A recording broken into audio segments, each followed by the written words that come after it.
Got a sunburn to peel the daggers off your tongue. Young and dumb, I'm rotting like a bed sore in a cold case that's never gonna be more than scratching at the walls while you're waiting for a bullet to come. All along I've been treading in the deep end, throw my mirror in the cupboard for the weekend. Try and put together pieces while I'm dreaming, but nothing's adding up to a thing but a hole in the head.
Woke pirates, yes they are mine, sold out to the merchant ships.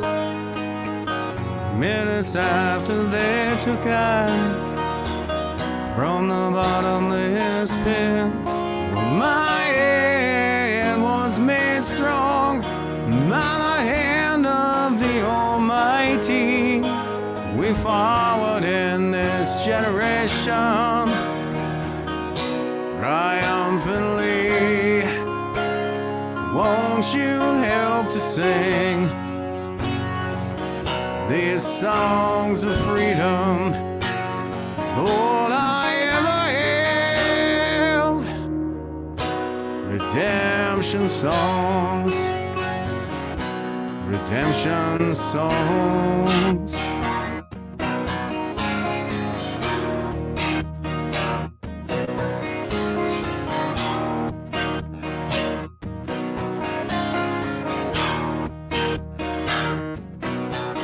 Emancipate yourselves from mental slavery. None but ourselves can free our minds. Oh, have no fear for atomic energy, 'cause none of them can stop the time. How long shall they kill our prophets while we stand aside and look? Some say it's just a part of it. Got to fulfill the book. Won't you help to sing these songs of freedom? It's all I ever have. Redemption songs. Redemption songs. Redemption songs.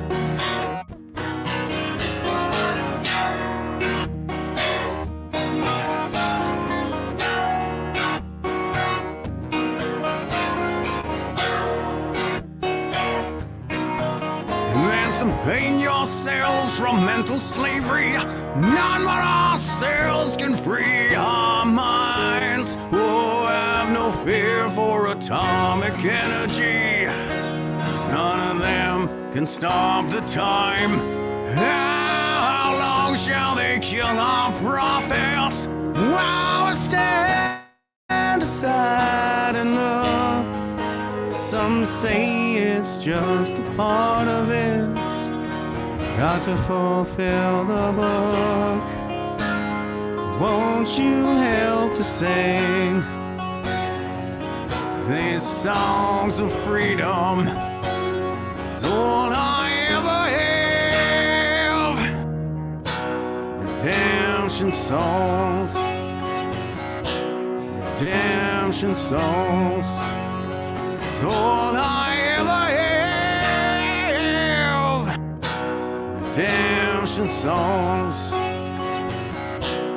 Redemption songs. Redemption songs.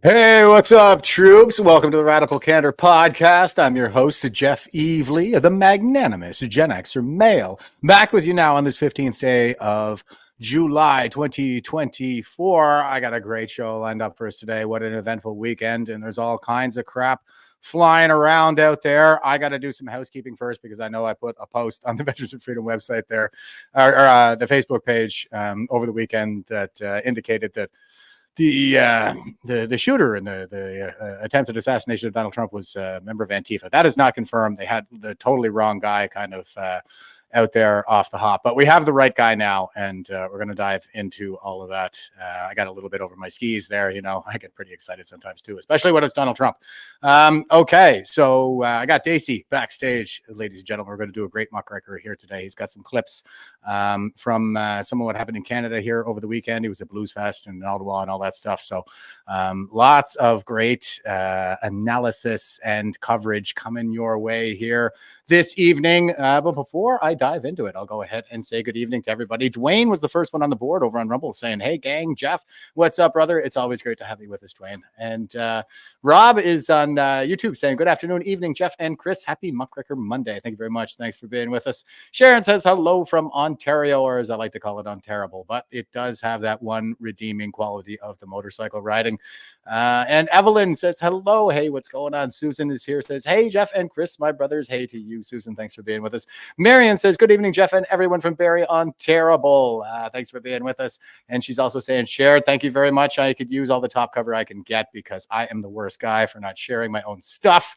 And Amanda's here saying, freedom. Right on. I appreciate your spirit. And Holly says, good evening, everyone. Cindy, our most faithful of all watchers, is saying, evening, Jeff. Hearts home from work. Garden taken care of and dinner in my belly. LOL. Life is good.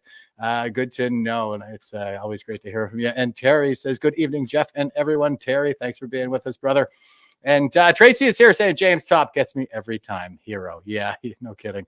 It still gets me. I just sometimes I'm watching that during the intro and I'm just like, God, man, we've been through a hell of a lot here. What a historic period we're living through. And I mean, nothing like the current moment to really drive that point home. Am I right? Holy smokes. And Sandra said, "Oh, look, real men." I think they're talking about us there, Dacey. So I think we appreciate you, Sandra. Thank you. Pat says hi from Regina. And let me see. Stephen is in the house. Colleen is saying, hey, Jeff and folks. And Linda Orpel is walking. Freedom Honey, how you doing, brother? Freedom Honey sent me some new graphics for my show there just before I went live. Holy smokes, great job, man. I really appreciate the help on that one. And Right Blend, aka Patriot Smoothie, is saying this is going to be a good show. Hell yeah, it's going to be a good show. I'm pretty stoked to do this. And all I can say is like, yeah, what a hell of a time to be living through. And am I ever pumped, that Donald Trump not only survived but responded like he did. And well, we'll get into it here. We'll see what the aftermath is kind of shaping up like here in a moment. And before I bring Dacey in, I will go ahead and do our quote for the day. This is Jeff Loeb. I don't really know anything about this guy. I kind of looked him up before we went online. He's like a comic book writer and a screenplay writer. He wrote Commando and a couple of other things anyway. So he did like some pretty famous stuff, but I mean, I just don't really care that much about fiction, I guess. So here's the quote, though. He says, "The measure of a man is not in how he gets knocked to the mat. It is how he gets up." Hell yeah. And here is our meme for the day. We're going to see how he got up here in a moment. But here's our meme for the day. This one's pretty good. The memes are great. This is the silver lining in all of this. The memes are spectacular. Throughout all of this, it's been glorious. And here we have breaking news. This is a CNN chyron. It says, "Caesar injured in group hug." And it's the painting of Julius Caesar being stabbed by all of his supposed allies. Yeah. And also, this is another good one. It's another CNN headline. And we have Jesus gets stuck on stage during carpentry exhibit. And there he is, crucified to the cross. Yeah, that's about the state of affairs right now in terms of our media across the board. And here is Donald J. Trump. This is a tweet from 2012. This is 12 years ago. Holy smokes. And he says, "When you're quote unquote hot, the lowlifes really shoot at you. And then they try hitting from every angle. Never let the bastards get you down." Hell yeah. And speaking of never letting the bastards get you down here. Oh, you know what? Before I get into that, I think I'll bring our guest in here, Dacey. Dacey, I was just gonna just go ahead, Jeff. leave you backstage there, man. I'm pretty stoked to get this off the ground. How you doing, brother? It's great to see you. Doing good, man. Just made it back here in time. We were down at Trudeau's office, man. Storm blew in though, so yeah, wild time. Those memes aren't far off from what CNN was really posting too lately. So, man, what an incredible, wild time. Yeah, I have some of the headlines lined up for us here, and we're going to go through it, and some of the reaction from the left and the right, and I think we're still kind of sifting through this thing right now. But it's been a few days, and what I always say is, wait 3 days and before you kind of arrive at any conclusion. And I should probably follow my own advice more often. But yeah, I think we're in a place where we can maybe say some sensible things about this. But I guess you've been tracking it all weekend, and I was watching some of your videos from on the Hill, so. It sounds like the thing is that I want to show a little bit about how this is impacting Canada. Would you say that this is 100%? And that was one of the things I was thinking when I reached out to you. Like, obviously having a veteran's perspective and all the things that you can bring to the table and in the analysis is great. But I wanted to add is the escalating violence that I've experienced, that we've now seen again. We regularly have violence on our street, and the people perpetrating the violence, yes, they're responsible. But this rhetoric that we've heard from this other side, we're constantly being accused of being, of having violent rhetoric, of our words being dangerous, of all these things. Well, it's in reality the complete opposite.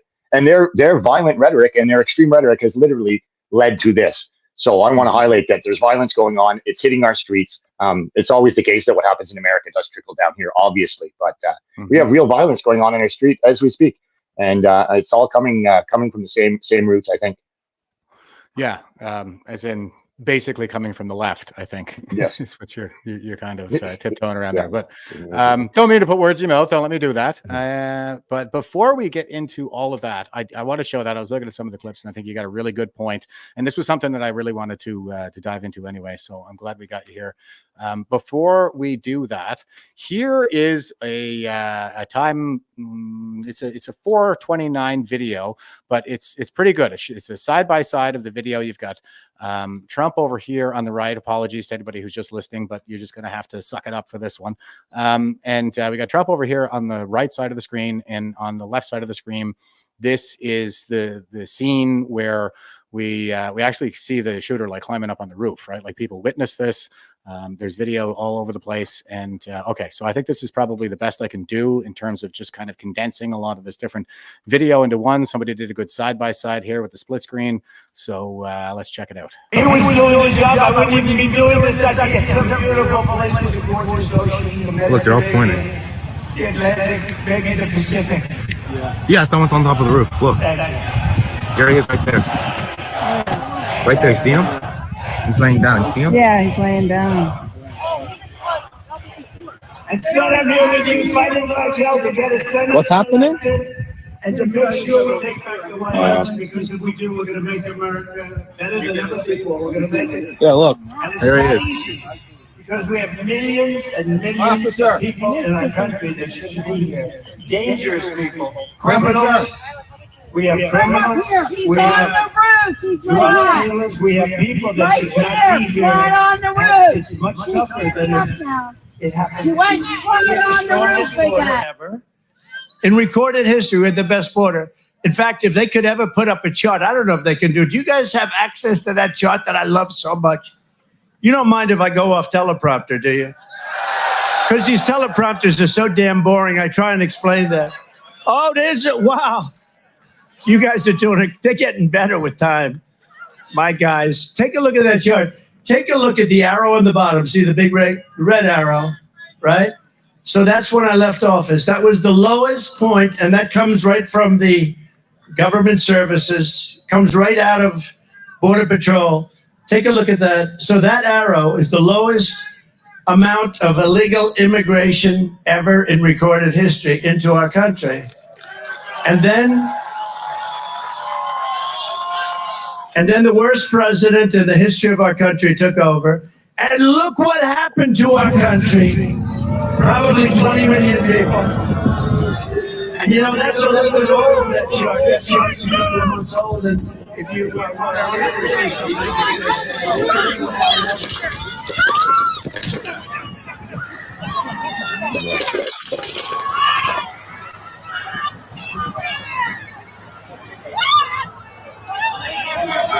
Hope he's turning this way. Be careful, guys.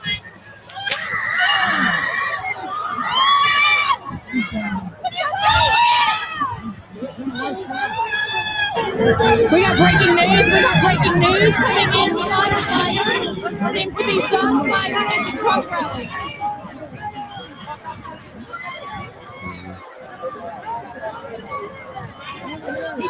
Just on the right side of the screen, this is where the guy in the crowd was shot. I believe this is a firefighter. Is he okay?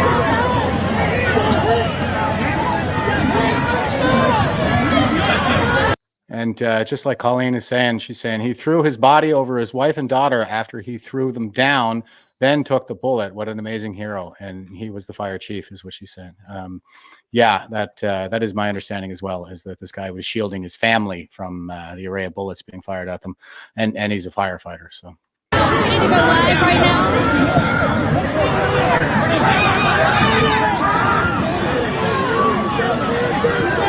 We are live right now at the Trump rally. We don't know if President Trump has been shot. We know he hit the ground. We do not know if President Trump has been shot. He's up. He's up.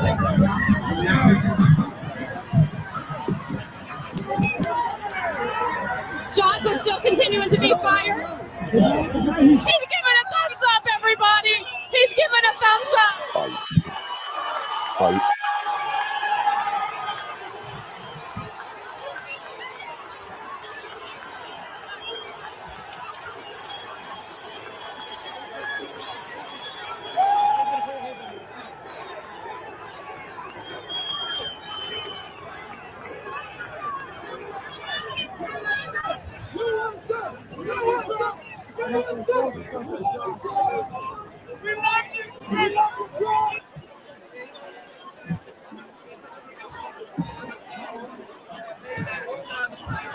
Breaking news right now. This is Vanessa Broussard. Reporting to you live from Butler, Pennsylvania. We hear shots fired at the rally not 10 to 15 minutes after President Trump arrived. He hit the ground. Unheard of yet if he has been hit by gunfire. Secret Service quickly erupted. You can see the guy there. The snipers on the building behind the. I think they hit him because the guy he looks dead. Well, there you go, folks. Dacey, you got any thoughts on this one? Man, so many. That so much happened in that video. Like, absolutely so much. I don't even know where you want to start, really. I mean, at the very end there, we need to talk about so many things. The female officer that couldn't even holster her weapon at the end. You see that she's down lower than him and his whole head's exposed. Man, there's so many things. Maybe we just kind of start at the start and work our way through it.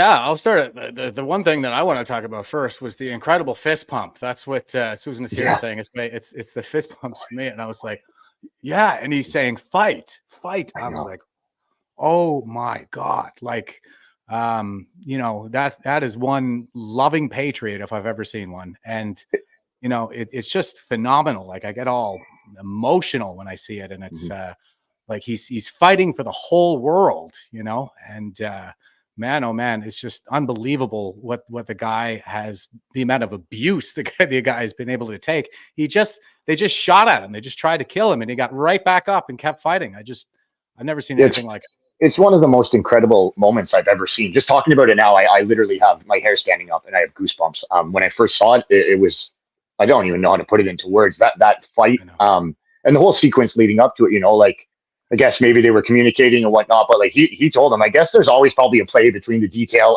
and the asset or whatever you want to call it.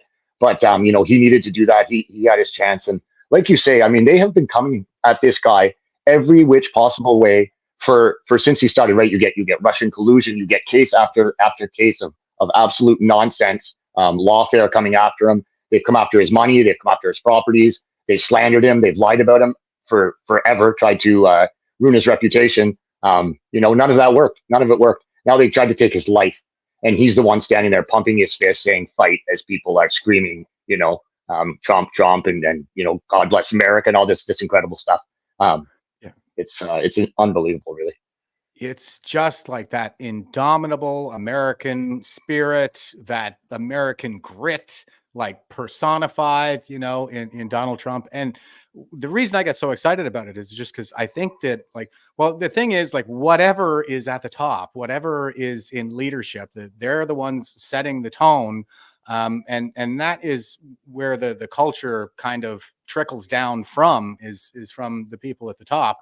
For him to show that much grit, I mean, I think this is going to be a really good trickle down for the rest of us.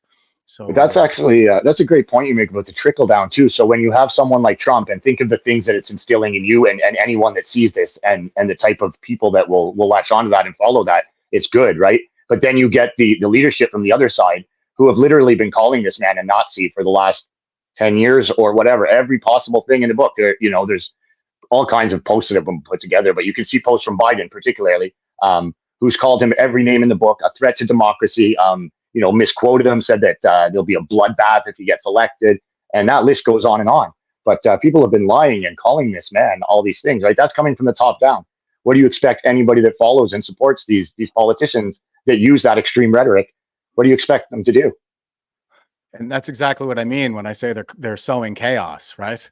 The people at the top, like the Bidens and the Harrises and those people that are saying these things out there, like they know what they're doing. A certain segment of the population is going to believe them.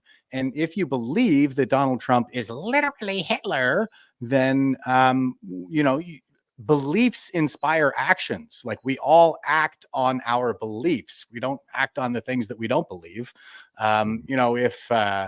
If you believe that you're going to die tomorrow, then you're probably going to behave much differently than if you didn't believe that, just for an obvious example.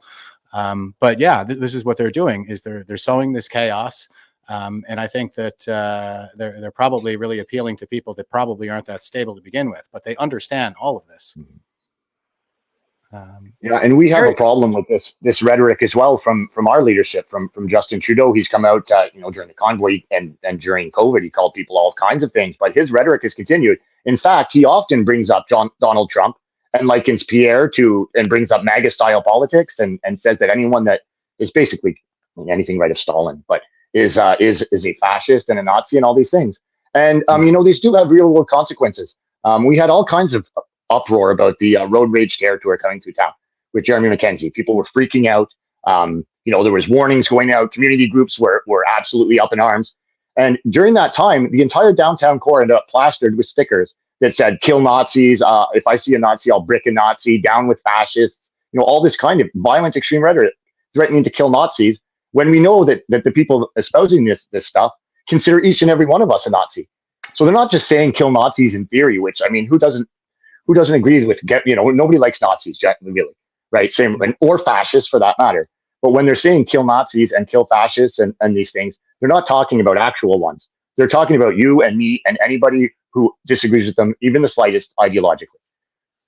Yeah. Well said, brother. And Terry is pointing out that Dan Bongino said most of the security was Homeland Security and not Secret Service. Well, that is an interesting point, and I really appreciate Dan Bongino's takes. I'm a regular listener of his podcast. He's a Secret Service guy, actually retired Secret Service, very knowledgeable when it comes to the body politic in the United States. And he wrote a book called Follow the Money about the Hunter Biden fiasco there in Ukraine that is very detailed and very telling, I think.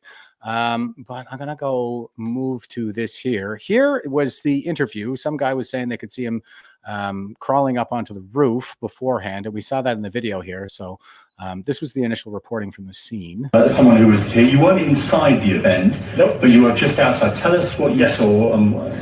So we had a party here all day. You can see behind us at the Brinkles Farming Greenhouse here. We had a party. And we all decided, hey, when we hear Trump up there, we're going to walk up through the field, stand by the trees up there under the shade, and watch and listen to the rally, right? We couldn't see him, but we could hear him. So we walked up, and probably 5 to 7 minutes of Trump speaking. I'm estimating here. I have no idea, But we noticed a guy crawling, bear crawling up the roof of the building beside us, 50 feet away from us. So we're standing there, we're pointing at the guy crawling up the roof. And he had a gun, right? He had a rifle. We could clearly see him with a rifle. Absolutely. We're pointing at him. The police are down there running around on the ground. We're like, hey, man, there's a guy on the roof with a rifle. And the police were like, huh, what? Like they didn't know what was going on. We're like, hey, right here on the roof. We can see him from right here. We see him. He's crawling.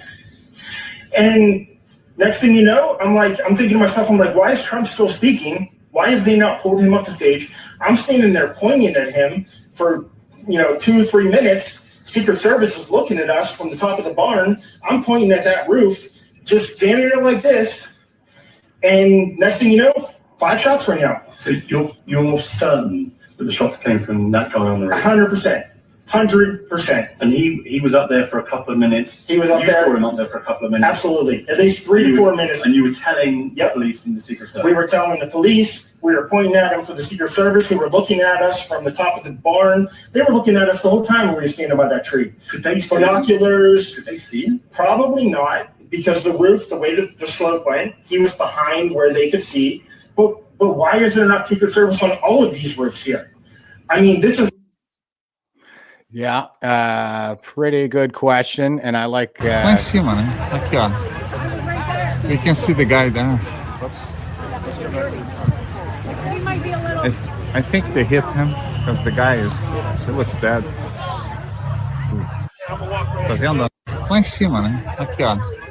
So there he is after he gets shot. And here was another one. This looks like kind of a bullet hole here in Trump's chest. Like he would be wearing a vest in this situation. So some people were kind of saying that it might have been the teleprompter glass that cut his ear, but that does not appear to be the case at all. It looks like he's got a bullet hole in his chest here in his jacket, and also the wound to his ear was caused by a bullet. So just in case anybody's doubting that there were bullets involved out there, here's a hole in the guy's chest. So I think I've also seen footage, with 4K, 120 frames a second or whatever that they got now. There was a frame too that isolated it, and there was a streak where what appeared to be the bullet whizzing right by his head. And I mean, Trump did when he did make a statement, talked about hearing the sound of it. I've never had a bullet come that close to me. Could only imagine what a round like that moving at that speed coming right through you. I mean, that would probably get quite the sound coming by you. It's more like a phew than a bang. The bang is really on the shooter's end, but what about are those rounds supersonic? Does that make any difference? Or I don't know a lot about this. Yeah, I'm not sure if that makes any difference or not. Yeah, I mean, the thing is that they will travel faster than the sound. So like when the bullet actually travels by, it just sounds like something whizzing by. You don't really hear the sound. Terry's saying it snaps. It snaps as you go by. And Right Blend is saying he said it was like the biggest mosquito bumblebee he had ever heard. That sounds about right. Okay, so here is another one. So this is what we know about the shooter now. This is what's come out so far. Prem Thacker, whoever this says FBI officially identifies the shooter as Thomas Matthew Crooks, 20, of Bethel Park, Pennsylvania. Voter records show Crooks was a registered Republican who made one singular $15 donation to a liberal PAC on January 20th, 2021, Biden's inauguration day. So that's interesting. We can see that he is right here. It shows his voter registration. He's registered as a Republican. But at the same time, he donated to Act Blue, which is hard left. And he donated to them on Biden's inauguration day, the 20th of January, 2021. So I don't know. What are we to make of that, Dacey? I think. I was actually talking to Right Blend about this earlier today, and his explanation. He knows a lot. He knows these American politics a lot better than me. But that state, Pennsylvania, is one of these states that's a battleground state. And there's lots of reasons why someone might have a membership to the Republican Party. If you want to, say, vote in the primary and try to vote to keep, in theory, Trump out or any number of things, you would want to have a membership and then you would get to vote. And that's not uncommon in some of these states or anywhere. I mean, a similar thing happens in Canada too, where people want to join to perhaps vote in leadership or whatever. So I don't think that's necessarily telling that he was a member. It's not uncommon for that to happen. And the fact that he donated actual money to Biden on inauguration day, I mean, take that for what you will, but it seems like probably he's a supporter that way. Yeah, I think it's where he puts his money that kind of matters there. It's it's not a lot of money. He's only a very young guy, but he donated to the leftist PAC, and I think that shows a hell of a lot more commitment than just becoming a Republican. Because, like you said, it could have been the case that he was hoping to vote in the primary to keep Trump out. Now it's too late for that. He wouldn't have been able to register in time to keep Trump out. But I think that is a strategy, like you said. Like it's kind of like underhanded, I guess. But you go in as a Republican and try to vote for the guy you hate the least. So I think that was probably what he was up to. And here is Matt Walsh from Daily Wider, and he's got a take here. He says, here's the official story so far. A random 20-year-old acting completely alone walked within 150 yards of a presidential campaign rally with a rifle, climbed onto a rooftop in full view of Secret Service snipers, set up his shot, and fired without anyone intervening and with no help from anyone. This 20-year-old is also so politically radical as to attempt an assassination, and yet not radical enough to have ever posted any political writings or commentary on any social media site ever in his life. He also wrote no manifesto and left behind no indication about why he did it. His last and only political act before attempting to kill the Republican candidate was to register as a Republican. You must believe this and ask no questions about it, or else you are a conspiracy theorist. And one thing we know about assassination attempts is that there's never any conspiracy involved. Well, in a sense, there always is. But in the other sense, like quote unquote conspiracy sense, there isn't really. It's never as sexy as I think people make it out to be. JFK's assassination was actually an accident, as is my understanding. Actually, Secret Service killed him by accident. Negligent discharge from the AR-15 223 round hit him in the back of the head from the passenger side rear seat follow-on car. Agent George Hickey. Anyway, the book is called Mortal Error, and that's usually what happens. Is it's overwhelmingly ineptitude. But that's something that I preach around here quite a bit, is Hanlon's razor.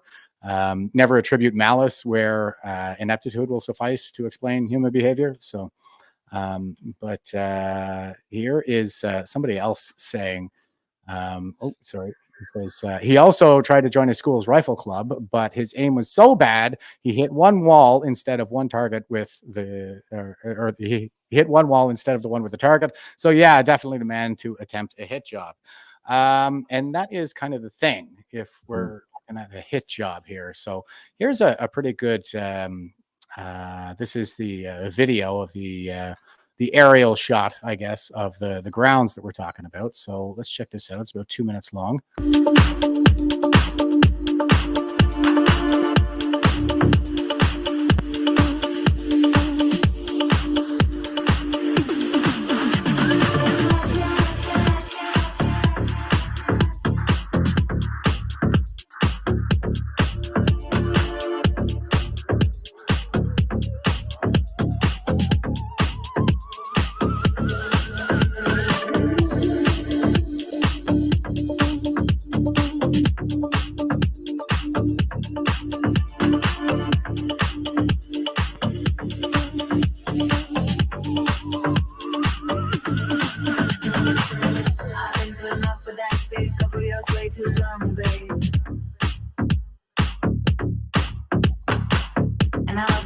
If I'm gonna stick around and take any more of your shit,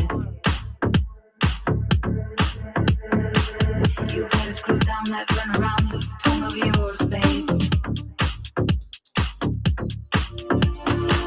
'Cause it's gonna get you in a whole lot of trouble, the things you say. Sometimes I think you got no feeling. Sometimes I think you got no education. The time is coming. Okay, so the base of it here is that this is like within 150 meters. I think they said it was about 130 actually. The rooftop from which he was firing was only about 130 to 150 meters away from where Trump was standing. And I guess the question is, like, how did he ever get up there with the Secret Service on the job? And I guess that's a little bit of what we're here to unpack. And Smoothie was just asking something there. He was saying, what do you think of the reports that the parents are both registered Democrats making $310,000 US a year, with at least one being a psychologist? Credible? I'd say that probably I wouldn't doubt that. I didn't actually come into that myself in my digging around today. But Dacey, do you know about that one? I mean, I discussed it with Smoothie, so we're getting our information from the same place. But I have seen and heard that from a few people. Be interesting. I mean, from what I was heard, they're well off. And psychologists, I heard also that maybe only one was. So that shouldn't be too hard for people to confirm, though. There's so much information that comes out at first, but that would be interesting. We'll have to wait and see. Like, it's such a barrage of information. Looking at that, so you were saying like about 130 yards. From what I understood, it was an AR style rifle and probably a 5.56 round. Yeah, I think so. That seems to be what people are saying right now, anyway. But so I mean, that's so 130 yards. I mean, an elevated position with a clear line of sight. Shouldn't be a terribly difficult shot, I wouldn't think. No, I think most people could probably hit a loony from that. If you have any practice with like a long rifle, 5.56, you should be able to hit a loony from about that far away, if you've got any practice at all. So I did hear I did hear a few things, right? So there's a lot of you were mentioning about conspiracies and maybe perhaps breakdowns or maybe some type of, even if it's subconscious, willful kind of dereliction, maybe go on, but as opposed to a master conspiracy. There's a lot of talk. There was talk that so these people were pointed out.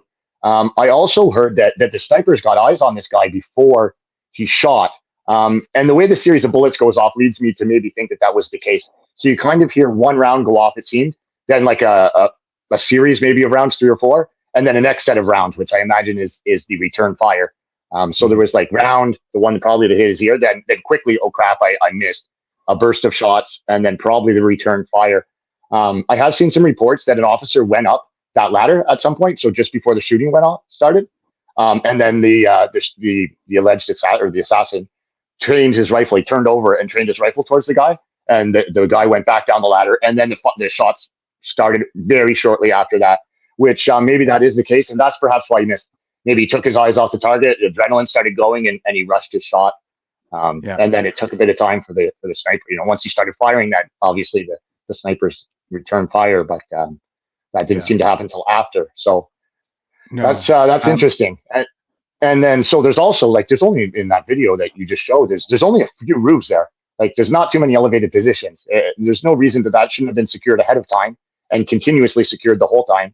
And if there's only 3 or 4 roofs or elevated positions, like how are you going to miss a guy on one of these? There's absolutely no reason that should be missed.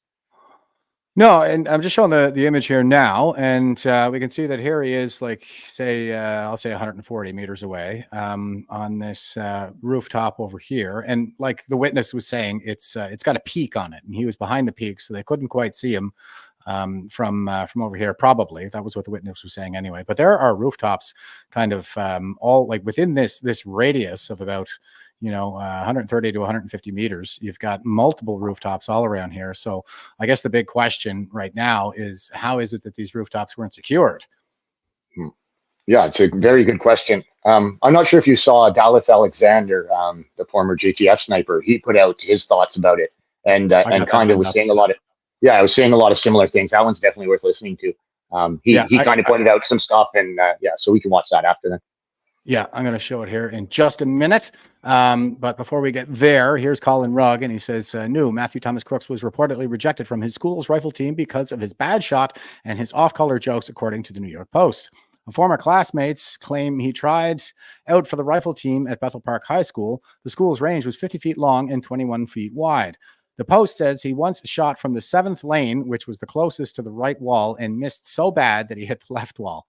Quote, he tried out and was such a comically bad shot that he was unable to make the team and left after the first day, close quote, a classmate said. Okay, I think there are a couple of quotes in this video, and it's only about 50 seconds long. I mean, he would sit alone at lunch. I mean, he was just an outcast, and you know how kids are nowadays, so they're going to see someone like that, and they're going to target him because they think it's funny or whatever. So it's the best way I can describe it. And it's honestly kind of sad. Like, I don't want to say this is what provoked it, but you never know.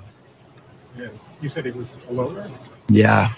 I want to say he was a loner more because he was quiet, but like he was just bullied. Like he was bullied so much.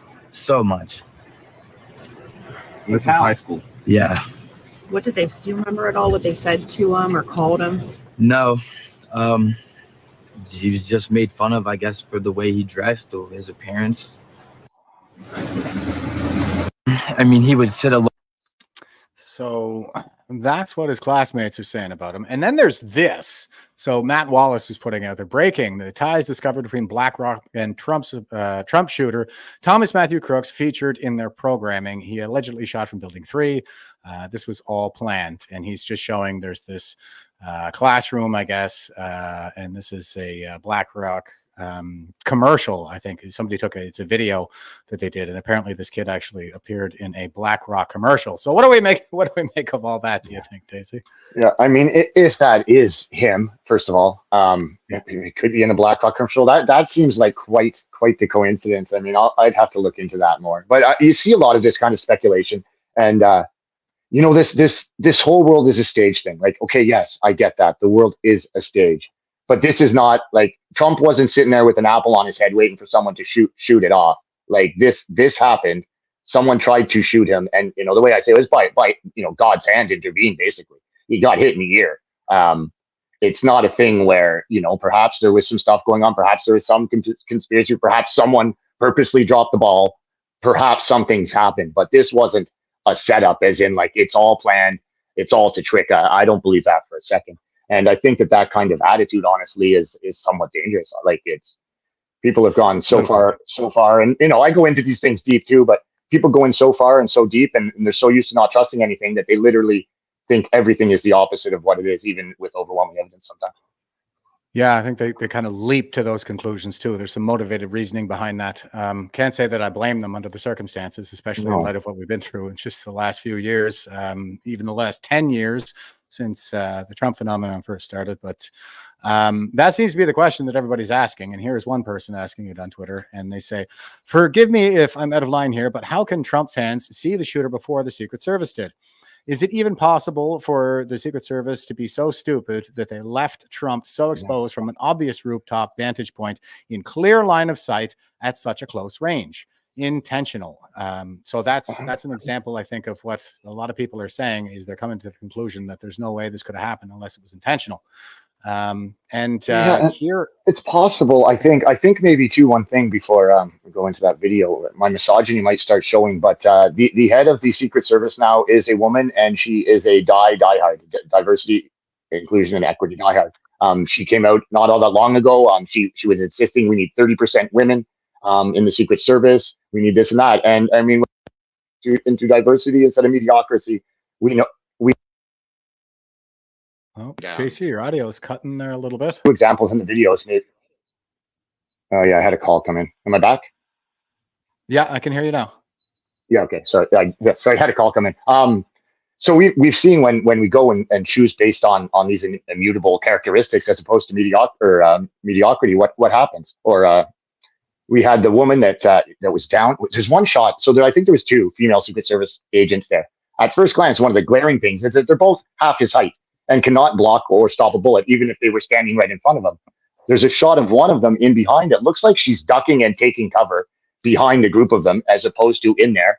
And I believe it's the same woman we see later on trying to holster her weapon for about 5 or 10 seconds before temporarily giving up and then going to holster it again and still having trouble. And at that time, Trump was exposed.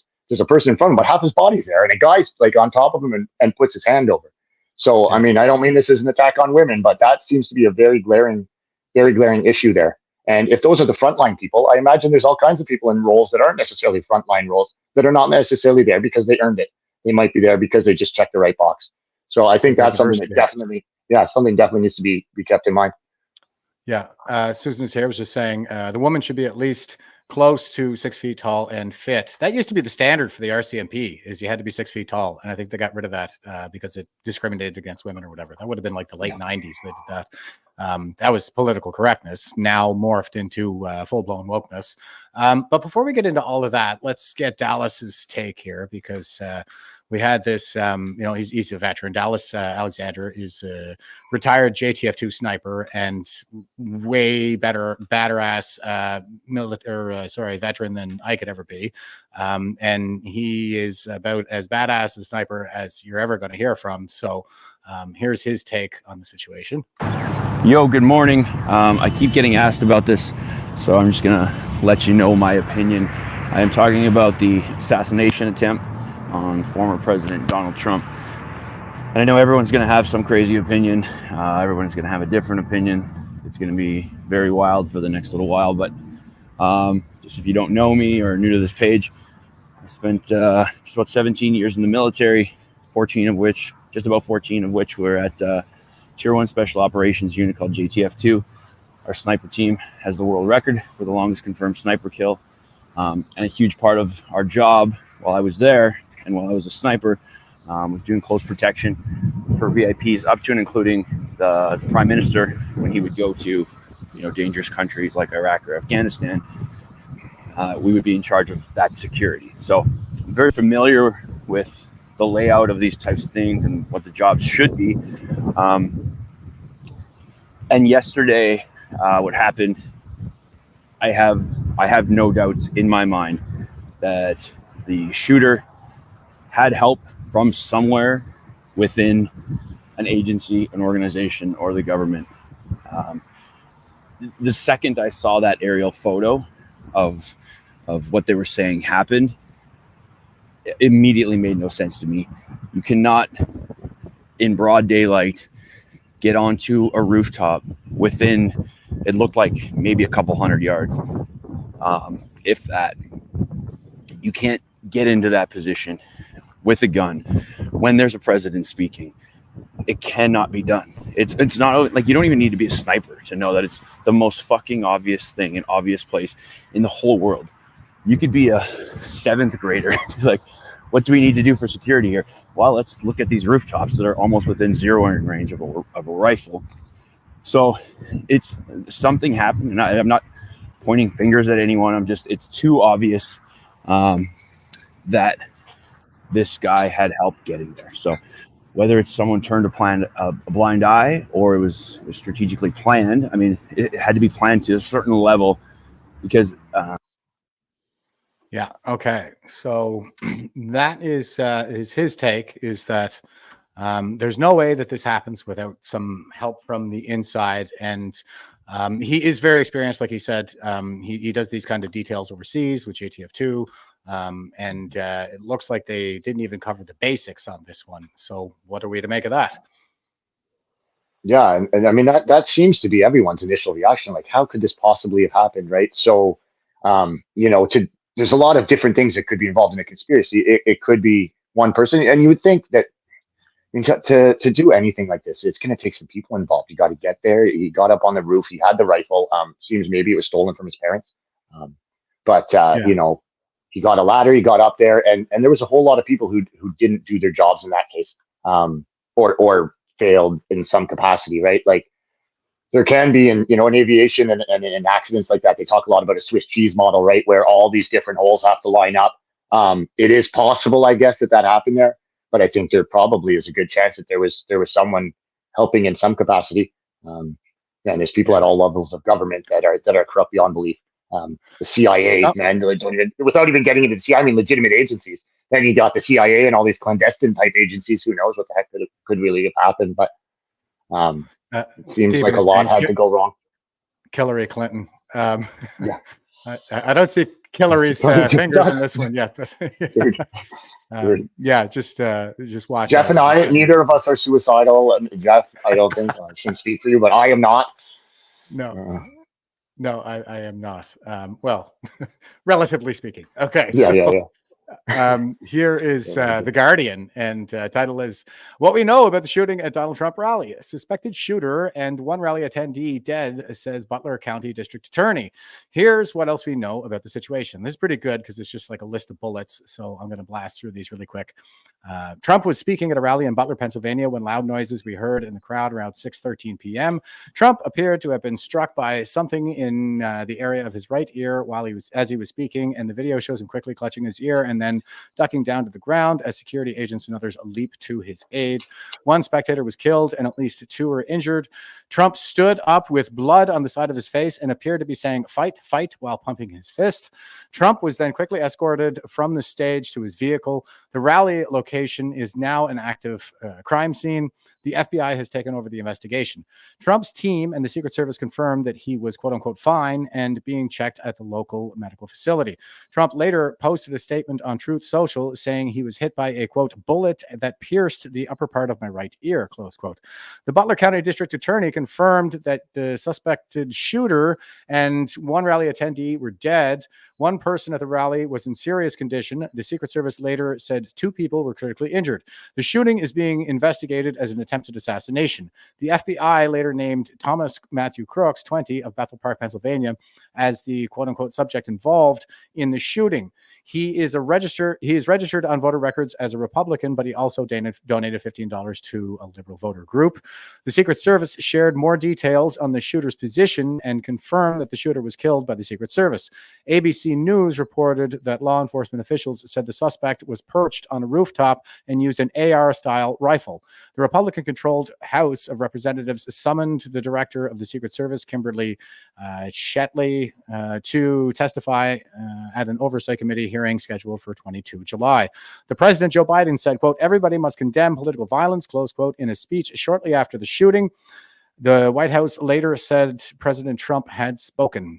Biden is traveling back to the White House. Trump is in New Jersey. So that's the long and short of it there, folks. They're saying like it was an AR style rifle. I don't know that we've confirmed that it's an AR-15.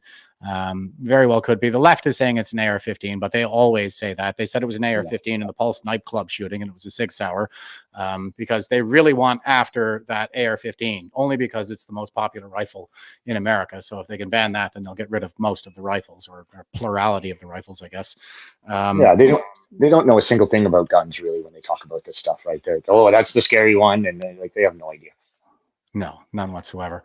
Speaking of not knowing anything about guns, here's Libs of TikTok.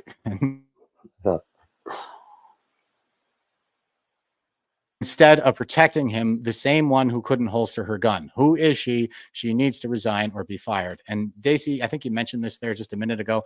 This really does look like she is hiding down behind the president instead of diving on top of him with the other agents here.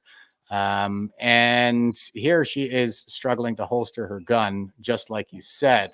So I think there are a few legitimate questions around his detail as well, and levels of professionalism and competence, like you were saying, right?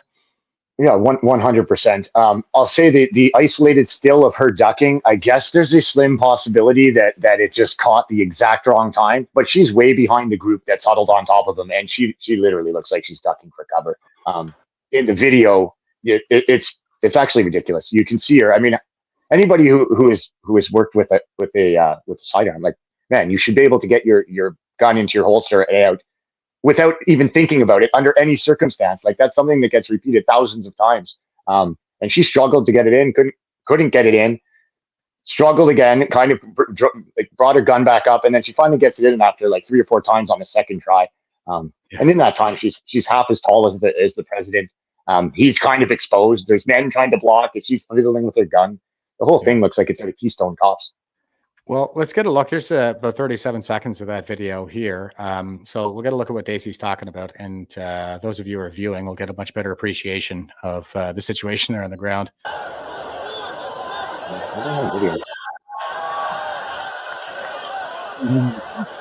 Can you not see the video? For me, you're frozen and I can't see video, but if you can see it, that's fine. Okay. Here we go.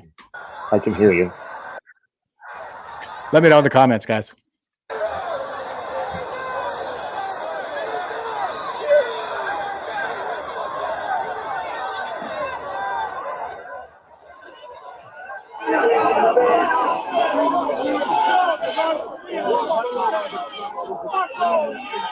Okay, everybody's saying they can't see my video. I am not sure what's going on there, guys. Yeah, Let's see if I can...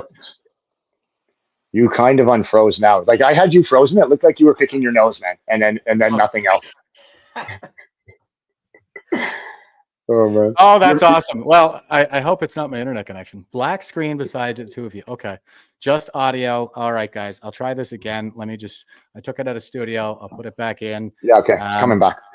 This is Kat Canada. She says women should not be in these positions. I'm glad the screen froze while I was picking my nose. That's awesome. Okay. I still don't see anything. Just I see you, but not the screen. Sure. Okay. I'll hit play and see what happens. Any good? No, I can't see it now. Okay, let me try it like this.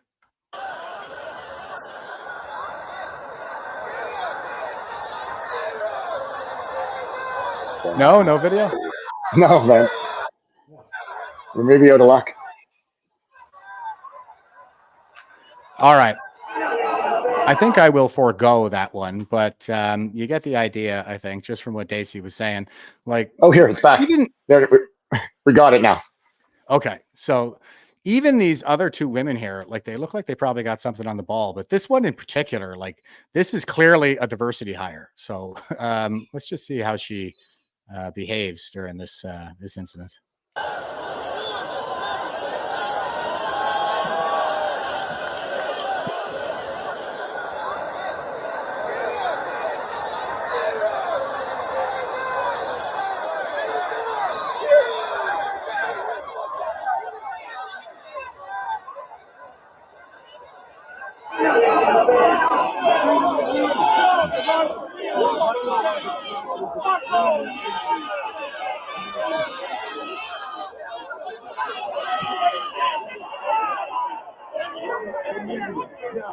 Still frozen for me. Yeah, still frozen for you. Okay, Yeah, so the video. Yeah. she's kind of this one doesn't really seem to know what she's doing. She's kind of looking around at the other agents and just watching them and trying to figure out like how she can mimic their behavior in order to appear somewhat competent, to feign her competence. But I think it's pretty it's pretty obvious to anybody who's viewing it with any kind of cynicism or a critical eye. And here's another clip of this same one. Let me know if you can see this. Cause you had a bad day, you take one down, you sing a sad song just to turn it around. You said you don't know, you tell me don't lie, you were gonna smile and you go for a ride. You had a bad day, you see what you like. Cause you had a bad day, you take one down, you sing a sad song just to turn it around. Okay, so she's not having a good day. I couldn't see the video, and you're basically frozen or pixelated most of the time now. Okay, I don't really know what's going on. Could be an internet connection on your end. Yeah, I'm kind of messing around with it here a little bit in my setup. Oh, no video still. That's what some of that folks say. Something. Yeah, you're basically frozen. I have your audio, but you're either frozen or pixelated basically the whole time. Okay. Let me see if maybe. Let me stop my. Oh, hey folks, just me now. Jeff's having some technical difficulties. Might be an internet problem. Hopefully you can get it sorted out. How's everyone doing? I can't see the comments either on here, so I'm just flying solo for a minute. Cause you had a bad day, you take one down. Okay. We're getting there.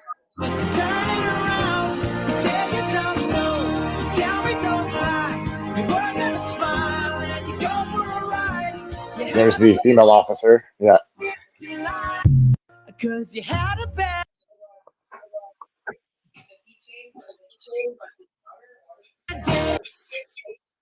I think we're getting closer, folks. Bear with us.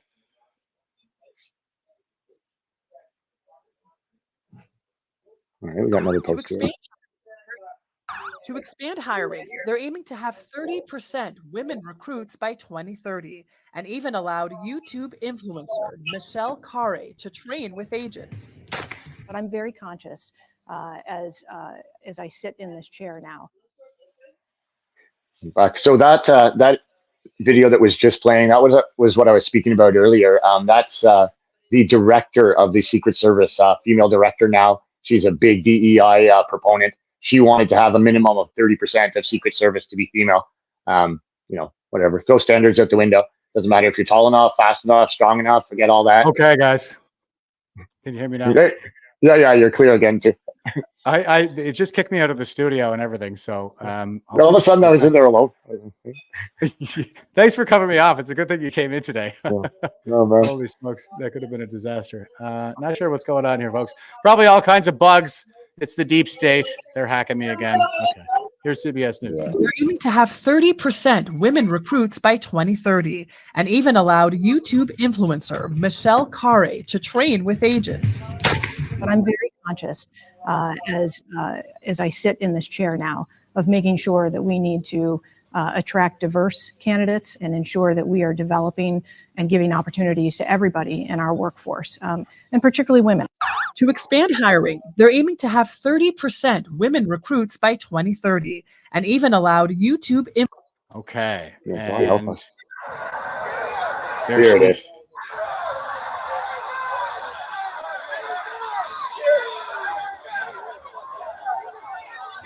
Second try. Look at her here. And take a look at what happened.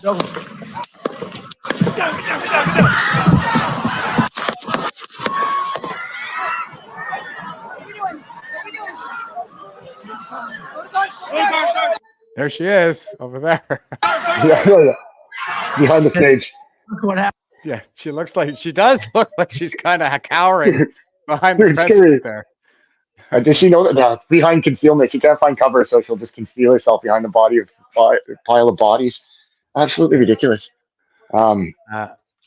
Well, in that 30%, I mean, like, listen, we're gonna have YouTube woman influencer come. Like, cool, I guess. Does somebody want to come let me train with whoever? Like, I could do some training. YouTube influencer, yeah. I Yeah, mean, man. these are not serious people. And we saw the head of the Secret Service here. And I'm going to point out, like, this is the same problem across the board. Like, it's the boomer generation. This is the sexual revolution, like, come to fruition, right? So they think they prosecuted this, sexual revolution back in the 70s. Having been grown up in the 80s, I only remember it as the AIDS epidemic. But this is retribution for all those years of keeping women down. So they're doing all this stuff, and they believe these kinds of things with a kind of religious fervor that you just can't talk standards with them anymore. It's this religion that they've formed, around Marxism, essentially, which is a religion. If you try to bring standards or statistics or anything like that into the conversation, then you're just branded a heretic and excommunicated from the cult. Yeah, no, we can't have any statistics or facts in here getting in the way. Absolutely not. Yeah, no kidding. Here is The Guardian, and they say ex-Secret Service agents say massive realignment warranted after Trump rally shooting. One law enforcement official attributes assassination attempt to former president to fundamental security failure. Former U.S. Secret Service agents spent the early aftermath of what authorities say was an attempt to assassinate Donald Trump at a political rally on Saturday, speaking out about what might have prevented their previous employer from failing to halt the shooter before he opened fire. Evie Pomporus, who served in the Secret Service's Presidential Protective Division during Barack Obama's time in the White House, told NBC Today show that rallies like this one, like the one this weekend in a relatively exposed rural tract of Butler County, Pennsylvania, quote, are the most anxious you'll ever going to be as an agent because you're trying to secure all of it, close quote. In her remarks Sunday, the author and journalist suggested local and state level law enforcement officers who collaborate with the Secret Service for such events were likely the first line of defense in the area surrounding the Trump rally venue, a position reportedly confirmed by agency spokesperson Anthony Guglielmi. The Saturday's rally, a man with a rifle was able to climb atop the roof of a bottle manufacturing plant and fire several shots at the former president at a distance of only about 165 yards. So I was saying about 150 meters. So multiple people who were outside the venue but near that building listened to Trump campaign for another presidency, reported trying to point out the government to police officers stationed there. But Pomporus said a key question to answer moving forward is to determine whether those people were directly speaking to officers or if they were unsuccessfully trying to get their attention. When you're doing these rallies, you're looking at thousands of people, said Pomporus, who surmised the shooter waited to get into position until after Trump began speaking and commanded the bulk of rally goers' attention. Quote, how much law enforcement do you have? Do you have one law enforcement official to 1,000 attendees? Are they able to get that person's attention? Close quote. The Associated Press said it was told by law enforcement officials that a local police officer tried to confront Crooks on the roof before the shooting, but the officer retreated after Crooks pointed a rifle at him, and within a moment, the attacker fired toward Trump. One ex-commander of the Long Beach, California Police Department's Special Tactics team told NBC it was, quote, a fundamental security failure, close quote, to allow someone on a rooftop so near the rally Saturday. Pomporus also said government officials are in store for difficult conversations about whether they provide enough resources to adequately secure such gatherings. She said it wasn't uncommon for her to solicit a certain number of agents to protect a certain occasion, only to be told there wasn't enough money or manpower to fulfill that request. Quote, it all costs something, close quote, she said. Once the shooting erupted, former Secret Service agent Jeff James said largely responded appropriately with respect to shielding Trump, who had a bullet wound to the tip of his right ear. Counter snipers fired back at the gunman, mortally wounding him after he apparently killed one spectator and badly injured two others. Agents quickly draped themselves over Trump as he fell on the stage, preparing to put themselves between the former president and any other gunshots at him. Okay, I'm not going to read the whole thing.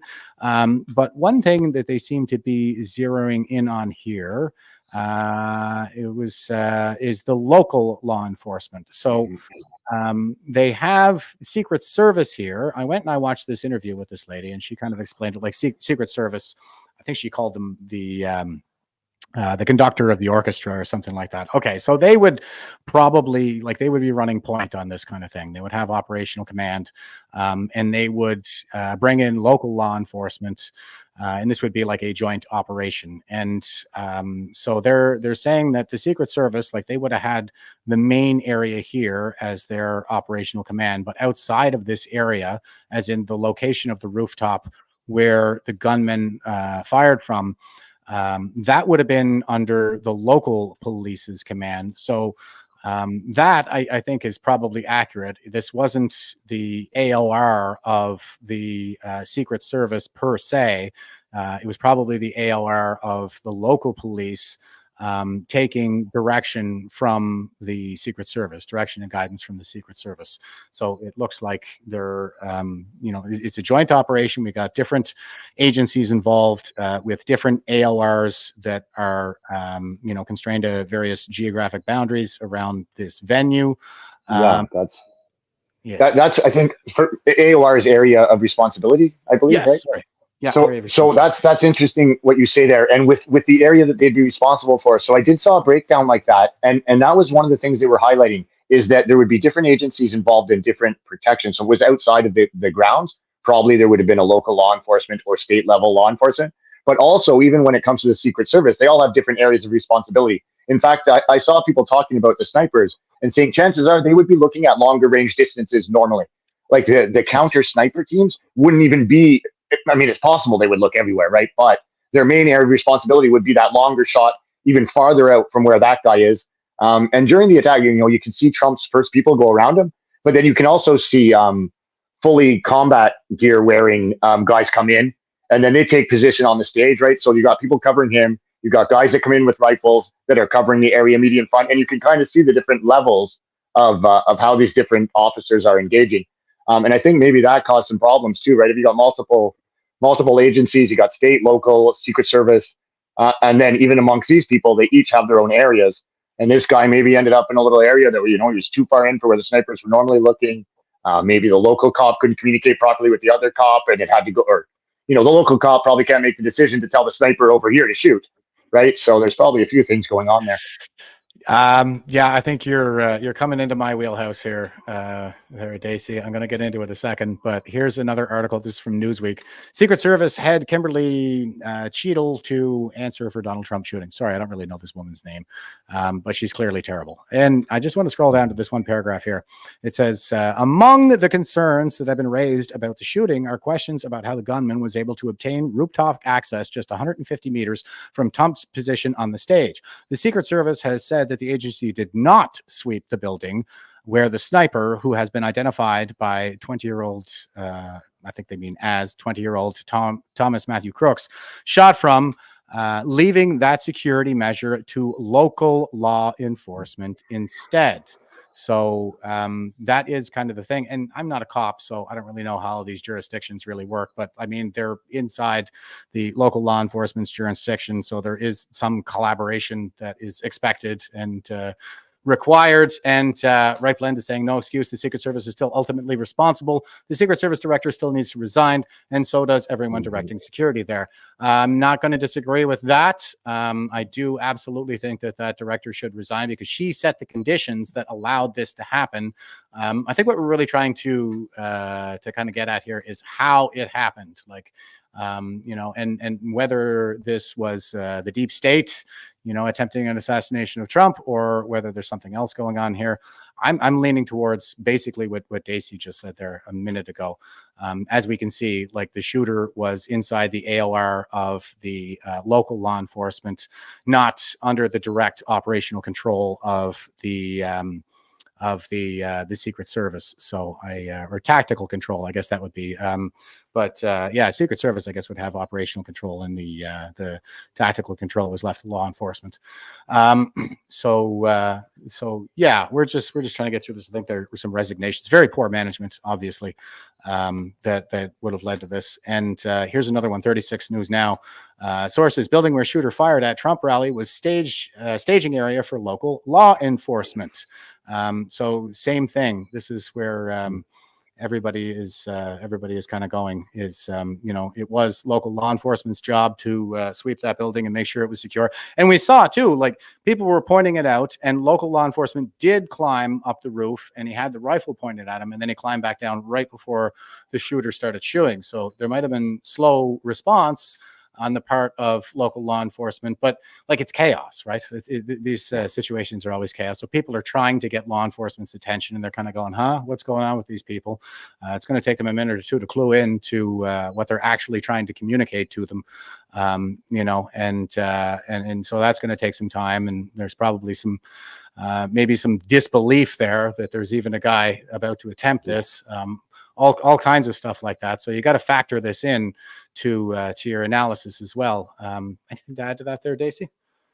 Yeah, I think for sure. Like, and if it was so that say it was a local law enforcement officer, from what I understand, he went up the ladder. If he makes contact and that hurried the situation up, like, I mean, it would take time for him to even be able to radio that to anyone.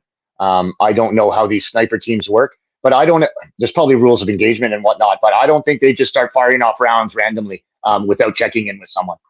Even if they saw someone, it seems like they probably fired once the shots went off. He fired anyways. You probably don't have to wait at that point. But it seems probably like there would have to be some type of chain of command that went through. That's more your wheelhouse, obviously, than mine. But seems like there's probably a delay. And like you say, I mean, there's not so many, or like they said earlier, there's not so many officers per person, right? So with the screaming, the chaos, I mean, there's people pointing, giving the finger probably all the time, screaming, fist bumps. It's not necessarily, even if you're screaming and pointing at an officer, he's maybe looking back at 1,000 people. So it's not as easy to pick out the one person that's maybe trying to get your attention.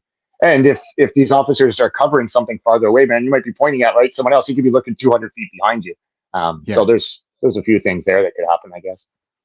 Yeah, absolutely. And Right Blaine was just saying, total incompetence. Was it incompetence deliberately installed? Was Trump's campaign denied resources they requested? Apparently they were. Yeah, I saw that too. I heard that. And I think it's a combination of those factors. We're trying to cover them all. I think that, he was probably denied additional resources.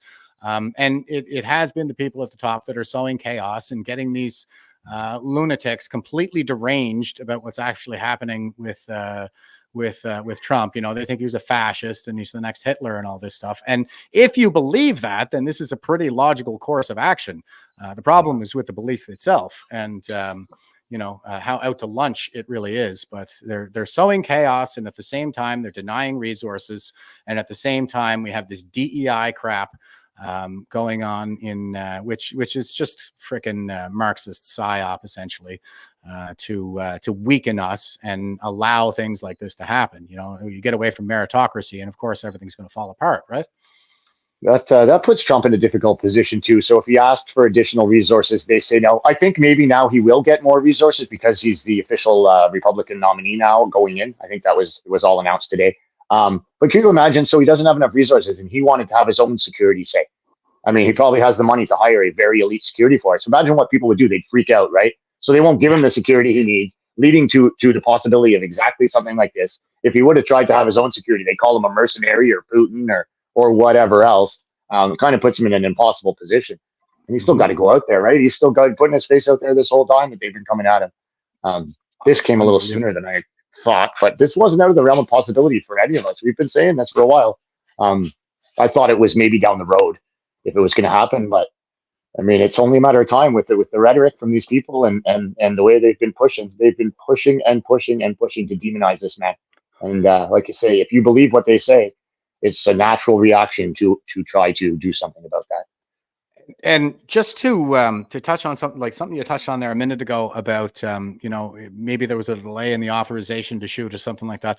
I don't know about all of that. I know in the military, like, we give people rules of engagement, and I understand it to be very similar in police forces as well. Like there are certain conditions under which you are authorized to shoot, and you're given these rules of engagement to say this is when you're allowed to shoot. So they would just follow their ROEs. I don't think that they would take the time to radio back and get permission. But that was something people were saying. I find that to be a little bit incredulous for me. One would think that a shooter with a rifle on the roof pointed at the Trump would qualify under those circumstances. I would assume, but who knows? Yeah, maybe somebody that's more experienced knows this stuff. But you should wait till after the shots ring out, really. But there's that. Okay, so I'm going to go to this. This is a radio network diagram. This is a partial diagram of a radio network. And now we're kind of like, we're in my wheelhouse. This is my previous, military occupation that we specialized in this kind of thing, like building radio networks. And so what you see here, for those of you just listening in particular, like there are big circles with spokes coming out of them, and then little circles. Now, the little circles, they only connect to the big circle, and the big circles, they connect to the little circles. But each little circle only connects to one big circle, and then the big circles kind of connect to other big circles. So what we're seeing here is basically the little circles are individual radios, and the big circles are dispatch. Okay, they're like the base station. So everybody who's connected to this dispatch, they can all talk to each other, and dispatch can talk to them. But everybody who's in this wheel over here on that network, like they can't talk to these other dispatches. Okay, it's the dispatchers, they can talk to each other, and then those dispatches will pass information on to the people connected in their networks. And a lot of this has to do with just basically like the physical limitations of radio technology.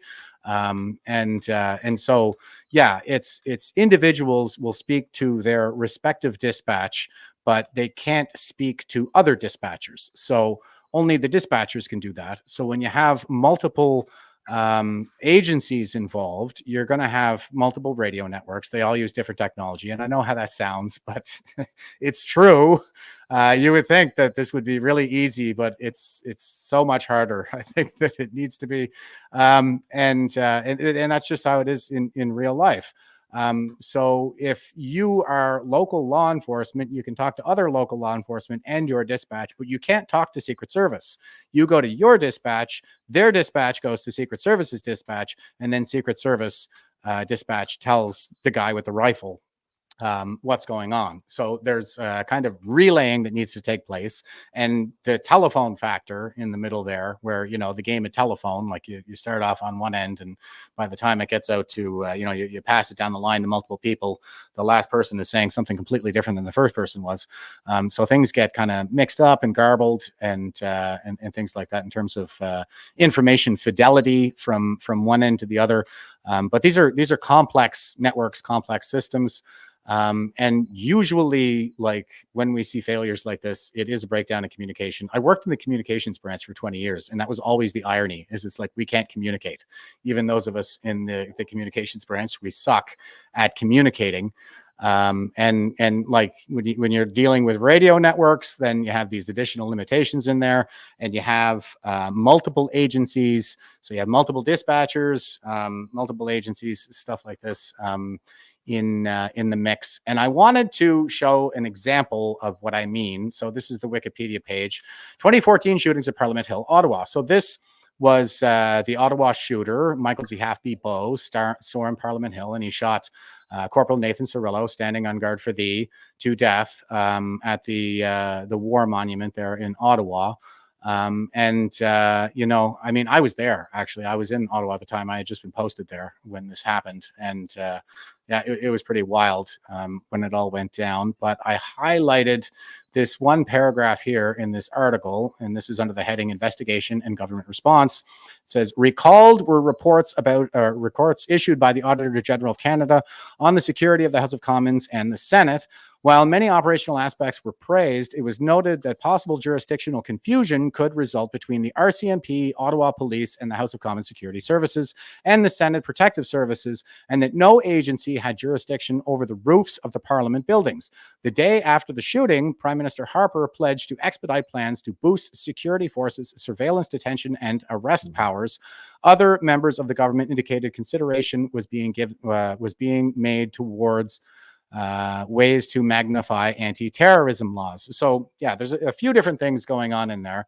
But one of the big things that came out of this was there was all this confusion about whose jurisdiction it was, which police force was supposed to be acting, responding, and they couldn't talk to each other. And I know this because I worked at strategic communications for the Canadian Armed Forces, and the guy in the cubicle right next to me was the guy who managed the radio program. And we were bringing, like, the Canadian Armed Forces at that time was bringing the backbone to these services, the radios themselves, which would provide the interoperability that allowed different agencies using different radio systems to be able to talk to each other. So we had to, like, build this in the wake of the Ottawa shooter, and that was 2014. I know everybody thinks it's kind of like it is in the movies, everything's really slick and nothing ever goes wrong, but it is the opposite. Like, it's the complete opposite. The fact of the matter is people drop the ball all the time, and plans, like, no plan survives execution. It never survives reality. You put the plan to the test and it'll fall apart pretty quickly. So that's kind of my take. I really appreciate, like, Dallas's take, for example, there when he was talking about security and giving the sniper's perspective on this. But I think that there are more factors at play than what he talks about there alone. In Dallas's line of work, like, they would have been overseas with VIPs doing close protection and this kind of thing, like he was saying. So it would have been all JTF2. So, like, everybody's JTF2, they can all talk to each other. The entire AOR belongs to them. They don't have to share responsibility with any other agencies, anything like that.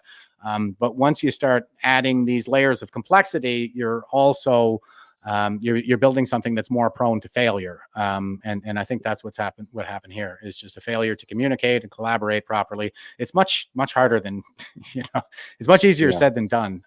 In reality, people suck at working in teams and are generally inept.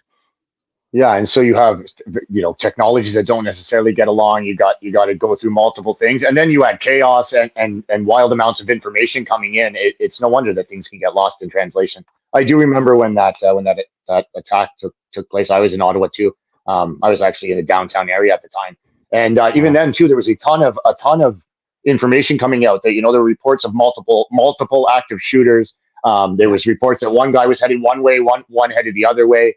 And all these things are, reports are coming into different agencies and to different people, and they're getting relayed all around. And, sometimes you get in the chaos, you get good information, sometimes you get bad, or sometimes you miss stuff entirely. And that doesn't surprise me at all. So you got technology to fight with, you got human nature to fight with, you got chaos and stress added on top of all of that. It doesn't make for an easy thing. Yeah. Thomas was just saying, well, this is your bread and butter. You guys were the most bitched at. SIGs, LOL. Yeah. I was an Air Force guy, so I don't like SIG. I'm a tech, but everybody called me a SIG anyway, because whenever I was deployed, I was basically a SIG. I was doing, basically whatever the Army needed. So, and yeah, this is what I saw all the time is people don't use their technology very well. Plans are not devised very well because the people doing the planning are often kind of out of touch with, what's really happening on the ground. Maybe they don't have that kind of experience, this kind of thing. So there are all kinds of factors that just lead to these failures. And they generally are very most appropriately attributed to ineptitude, just basic human ineptitude generally. And here is SDL, and he says, known timelighter of the shooter politics. And he's got a good graphic here that I just wanted to show. January 2021, he donated to a Progressive PAC. October 2021, registers as a Republican. So that's well after he donated, he registers as a Republican. And they show the voter registration. So November 2020, votes as a Republican. You can't tell which party he voted for. And as we discussed here before, he may have been motivated by some, nefarious means, like deceptive means, to register as a Republican. And then July 2024, he dies wearing a right-wing gun YouTuber shirt. And they're showing the shirt here. It's for Demolition Ranch on YouTube. And also, there's a guy out there. He's a troll. This Jew Gazing is still posting. He's pretending to be the shooter or the guy that everybody is saying a shooter, and he's saying that he's still alive and he wasn't the shooter, but he's just a troll. The FBI has confirmed his name, age, and residency, and it is in fact Thomas Matthew Crooks. So don't pay any attention to the Jew Gazing guy. He's just a troll who's having some fun messing with people.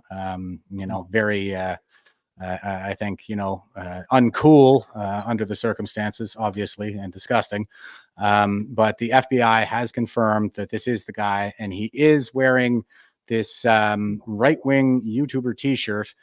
But I think what we're seeing here. Well, you go ahead, Dacey. You tell me what you think. Yeah, I don't know. I mean, even right-wing YouTubers a bit of a stretch. That's Demolition Ranch. Like, it's pretty tame. It's a good show. I mean, Second Amendment supporter. He has a lot of friends that are, hangs out with some other gun YouTubers from the U.S. But I mean, it's a pretty tame show. It doesn't really get into politics. It's mostly about the firearms itself and different types of firearms, stuff like that. I mean, doing cool stuff. He has a huge ranch, can fire off whatever he wants. Tanks, automatic weapons. He tests all these kinds of guns and cool stuff. And I mean, it's an interesting show. But calling it like an extreme right type of thing would be a pretty big stretch to me. Also, anyone can buy a demolition shirt, man. Like anyone can buy any shirt. So. Well, yeah, and this is the guy who donated to Act Blue, which is a hard left super PAC. And I think he's, what's the word I'm looking for here, Dacey? Like he's posing, I think, as a right winger. Yes, could be. Yeah. And that would make sense too, right? If you were going to go into a MAGA crowd and try to get close enough and not get recognized, man, put on a MAGA hat at least, and you don't go in with rainbow hair and waving a trans flag. Like that's going to stand out. Yeah. You go in wearing a whatever, something. Anyway, you have your MAGA hat, you have your Trump 2024 shirt or whatever you have. But I mean, that just makes sense. We've also seen lots of times where people pretend to be things they're not, just so the reaction they get will be used against their enemies. Exactly. And that's kind of what I'm thinking too, is, it's a bit of a cover here where like he hates the Republican candidate for president here. And probably just hates Republicans generally. So if he wants somebody like, so he's not a Republican. He wants them to be blamed. I think. What do you call those Republican rhinos? Maybe the ones that are like very anti-Trump, but they're Republicans. I mean, but I don't think they're not the same wild crowd that's trying to murder him necessarily either. But there are a group of Republicans that definitely have a hate on for Trump. But that's very true. Yeah, so he could be a Republican. I don't know. I think I still don't think he is. Skeptical. I still don't think so. Yeah, me too. Me too. I'm still very skeptical. And here's an image that somebody sent me here. Like this is just incredible. The thing is that he turned his head right before the shot was fired, and you can see his head is turned one way, and they've got the angle set up here right next to it. While he's got his head turned to his right. Now, if that shot comes by on the same trajectory, while his head is turned like that, it goes right through his brain. But because he just happened to look to his hard right, go hard right, guys. We got to go hard right. He turns his head like hard right, and it just clips his ear on the same trajectory. So just incredible. I mean, man, I never thought I'd see something like this in my lifetime. How about you, Dacey? Oh man, yeah, I know you're not. I think you're an atheist. I'm not a God guy, but for me, like the only way I could describe it is like the hand of God was in there, man. Like there's no way that he should be alive. Like he had time, he had opportunity, he had position, he was close, man. And then like to turn at that time, all of it, just it's absolutely unbelievable to me. To me, it was divine intervention, and like I don't even know how else to describe it. Honestly, it should have been impossible. I mean, I'm counting my lucky stars, man. We lose Donald Trump. Like the whole damn thing is going down, I think. Holy smokes. He didn't even pick a vice yet. Well, I mean, at that time. He did today. Yeah, he did today. But he didn't have what an amazing piece of if you want to call it propaganda or whatever. I mean, this is like they tried to kill him, but he's left with the most epic moment of our time. I mean, hands down, it's absolutely unbelievable. You know, like fight. Come on, man. Come Oh on. my God, it was pitch And perfect. that goes to show people insult this guy and they call him all kinds of names and whatever. He's been attacked. He's been attacked in every which way imaginable, lied about the Russia collusion, the nonstop litigation against him, taken to court. They tried to throw him in jail, and he stood up and showed a brave face every time. Now when it's really on the line and he just got his bullet whizzed through and just about took off his head, he's taking the time. Like, he was knocked out of his shoes, man, by the guys. It's like, look, get my shoes, wait. As soon as they got that information over the thing that the shooter was down, he made them wait. And he was like, he, risk or not, he didn't know that there was no risk. He had to do it. And that's a testament to the character of this man. It's incredible. Exactly. Incredible.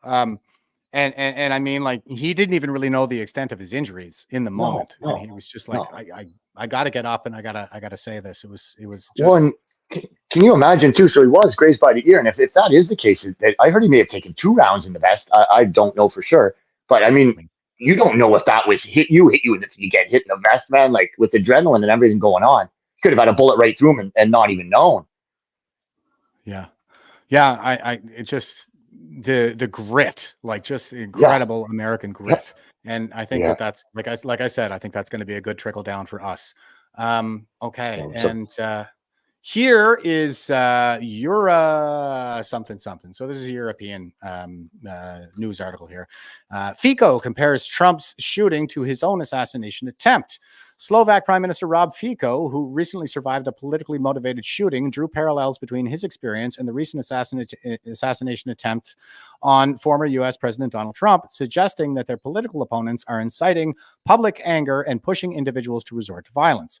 Reacting to the news, Fico used the incident to criticize 3 major Slovak media outlets, which he often refers to as quote-unquote adversary media and quote anti-Slovak press, close quote, or even quote-unquote Soros herd of pigs. I like this guy. Quote, had Donald Trump's attacker spoke Slovak after reading Denik SME, or another Slovak name, it would have been enough for him to feel compelled to, quote, set things right, close quote, with a disobedient former U.S. president, close quote, Fico wrote on Facebook on Sunday. Quote, it is a carbon copy scenario. Political opponents of Donald Trump are trying to imprison him, and when they don't succeed, they enrage the public so much that some poor bugger picks up a gun, close quote, he said. Yes, that is exactly kind of the position that I'm taking as well. They wanted this to happen. Now, does that mean that they were pulling the strings every step of the way and right down to the last detail? They had this thing locked in tight.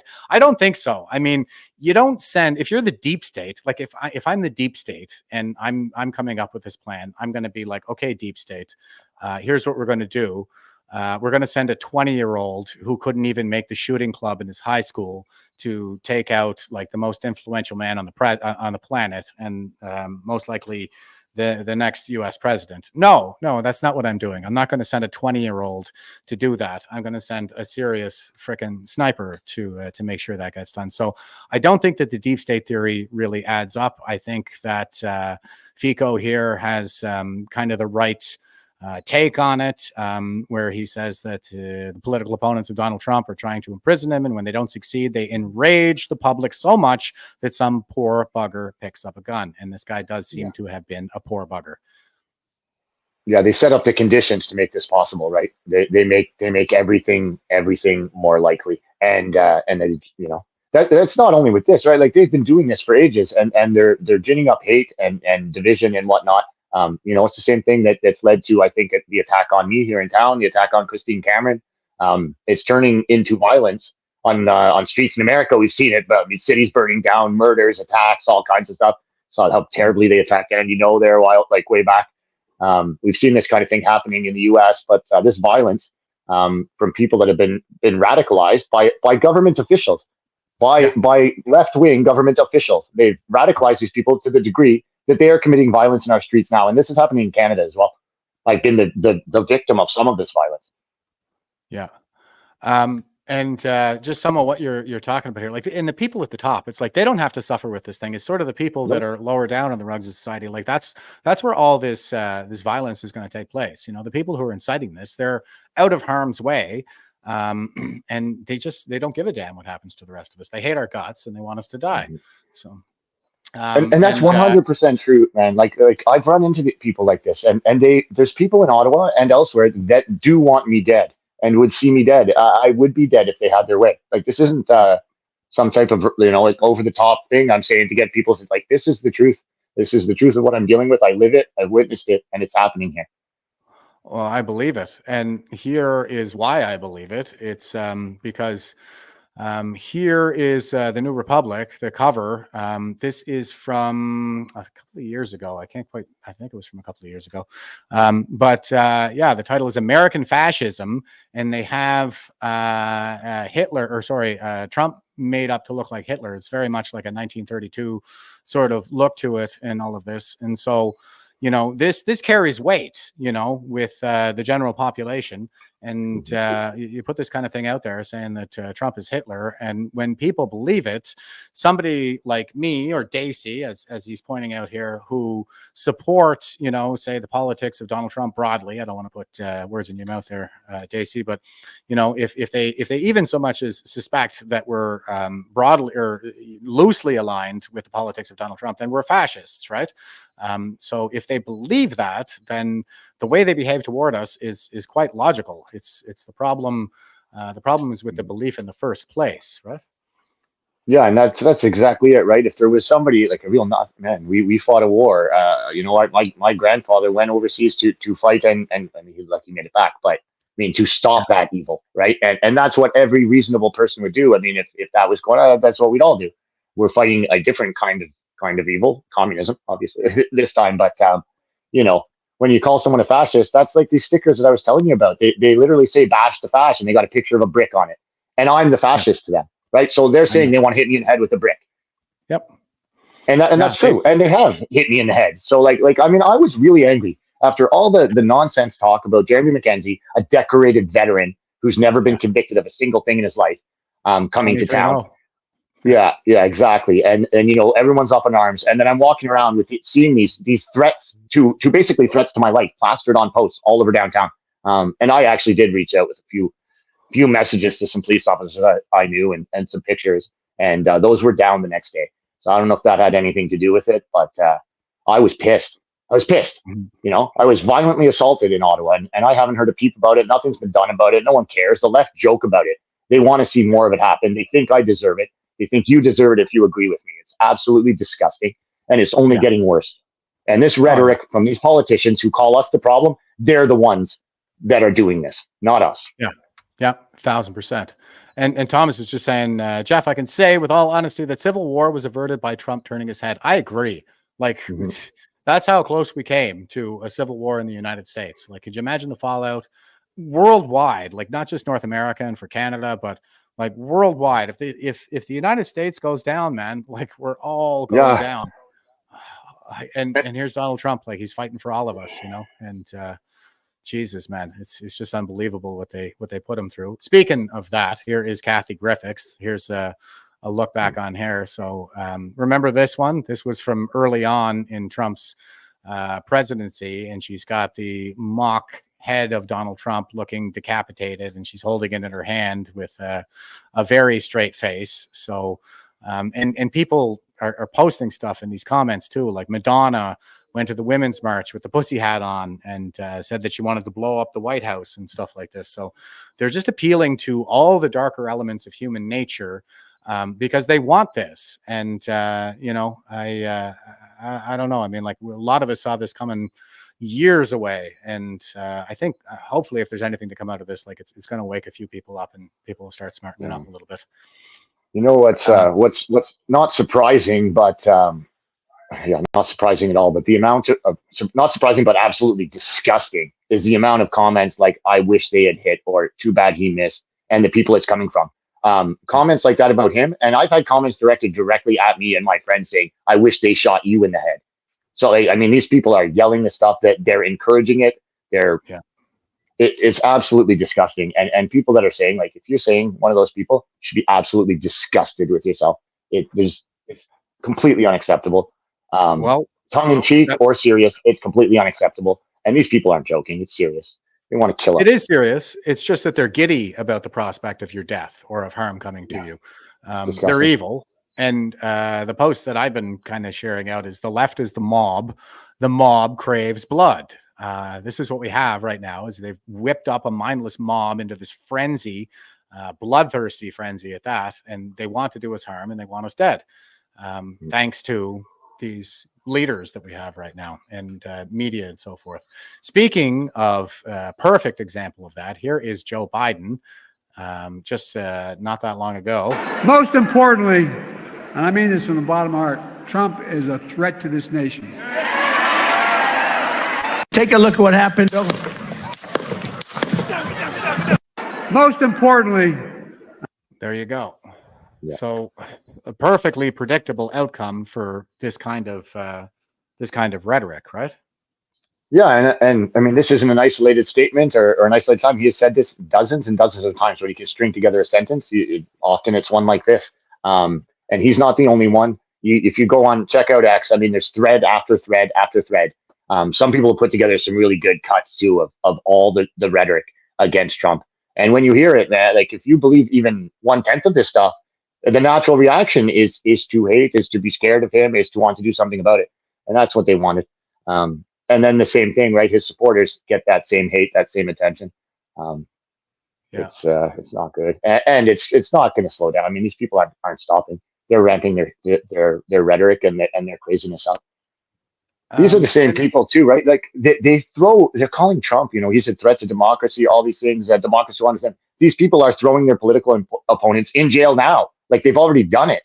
They're the ones that are the threat to democracy. They're destroying democracy. It's them.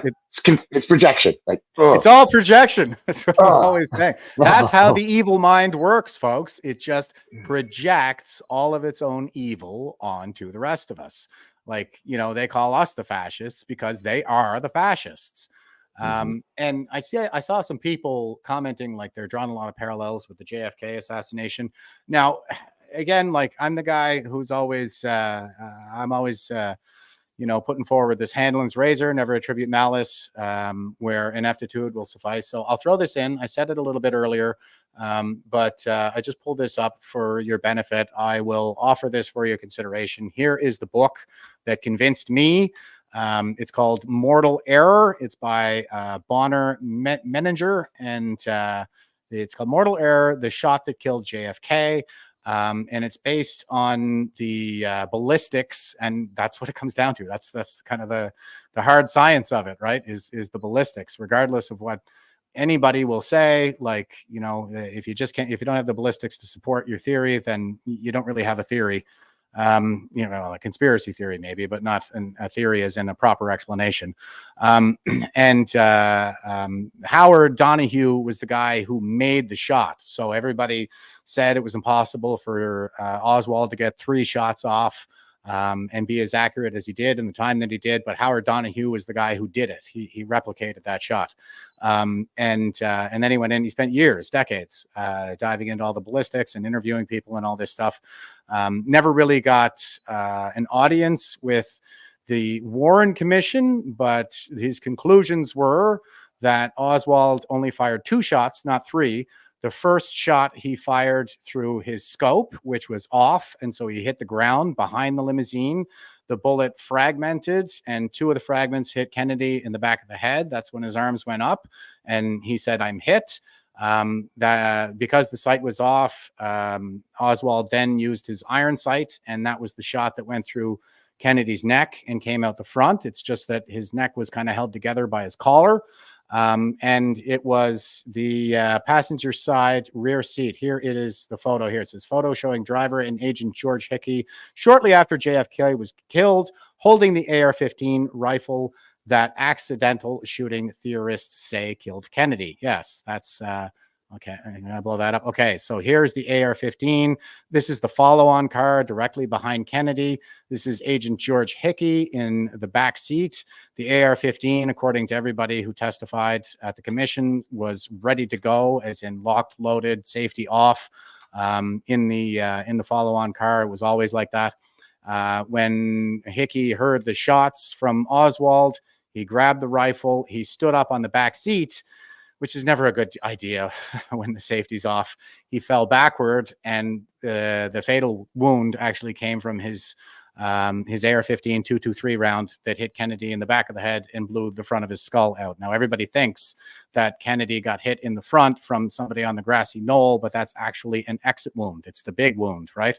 The bullet, the entry wound was much smaller in the back of his head, and then it fragments and it blows the front of his skull out. And that was the .223 round that did that, not the 6.5 millimeter Carcano round that Oswald fired, because that's a full metal jacket, and the full metal jacket will just go, you could probably, if you line people up the right way, you could hit like 5, you go through 4 people and kill a fifth one. And so the Carcano round that went through Kennedy's throat was the one that hit the governor, who was hit him in the rib cage. He was sitting in the car with Kennedy, but the .223 round is the one that fragments and blows out the front of his skull. And what he's doing when he's going back and to the left is actually reacting to that puncture wound that the bullet causes. It's more like when somebody gets shot with an arrow or gets stabbed in real life. It's not like it is in Quentin Tarantino movies where you shoot the guy and then he goes flying off the screen in the other direction. All the recoil is on the shooter's end. Okay, it's the explosion that causes that force, and it's in equal force in both directions. So it's applying an equal force to the projectile as it is to the shooter. It's not the same for the person being shot. That's just a projectile. That's more like, there's no explosion on that end that would cause him to recoil off in the other direction. It's more like being shot with an arrow at that point. And what do people do when they get shot with an arrow or stabbed is they buckle toward the wound. That's the body reacting, trying to protect itself. It's a nervous system reaction. And so that's what Kennedy's doing, is he's reacting toward the direction of the wound, which is the bottom left side of his rear skull. So he's moving back into the left because that's what his nervous system is convulsing toward, is the entry wound. So I hope that's not too far off topic, but again, this just sort of reinforces my position that the overwhelming majority of the time, these things are due to human error and just ineptitude generally. Like, what the hell was he doing standing up in the back seat with an AR-15 and the safety off like that? That was just kind of reckless, right? I think so go ahead. That's interesting. Actually, I had never heard this. I'm going to take a look into that. But to me, that kind of thing sounds far more plausible than some of these really out there where you have to twist them kind of things, right? Like I tend to agree with that thought, right? Can they ascribe ignorance or ineptitude or incompetence or all these other things before I go to malice? And I think that's generally the right approach. Yeah, I mean, I would have to believe that people were generally competent to accept a lot of these different conspiracy theories, but I just can't. My life, it goes against my entire life's experience for me to believe that people are generally competent, I'm afraid. Here is Laura Powell, and she says, minutes before the apparent assassination attempt, Kamala Harris said Trump, quote unquote, incites hate. A dog whistle meaning, quote, is essentially Hitler, close quote. No one is surprised at the shooting because we've been hearing such incendiary rhetoric from the Biden administration. It must stop. And here is Kamala Harris. And that's exactly what the headline says, is that Trump incites hate. And I think that's a very good take, that he's basically Hitler. And here is this awful witch herself. Donald Trump is an existential threat to our democracy and our most fundamental freedoms. Remember the chaos, the division, the attacks that took rights and liberties from the American people. We cannot allow that to happen again. Make an investment in our campaign, and together we can protect our freedoms and keep the White House. Thank you. Donald Trump is... Oh, good Lord. Yeah. It's just evil. It's evil. These people are disgusting. They're disgusting, evil people. And yes, the shooter bears responsibility for taking the shot, but they bear responsibility as well. They caused this situation. They enabled the conditions. that have led us here. It was all them. It was never the way they say it is. It's always been them. Yeah, and this is a kid. He's 20 years old, you know, and he was an outcast in school.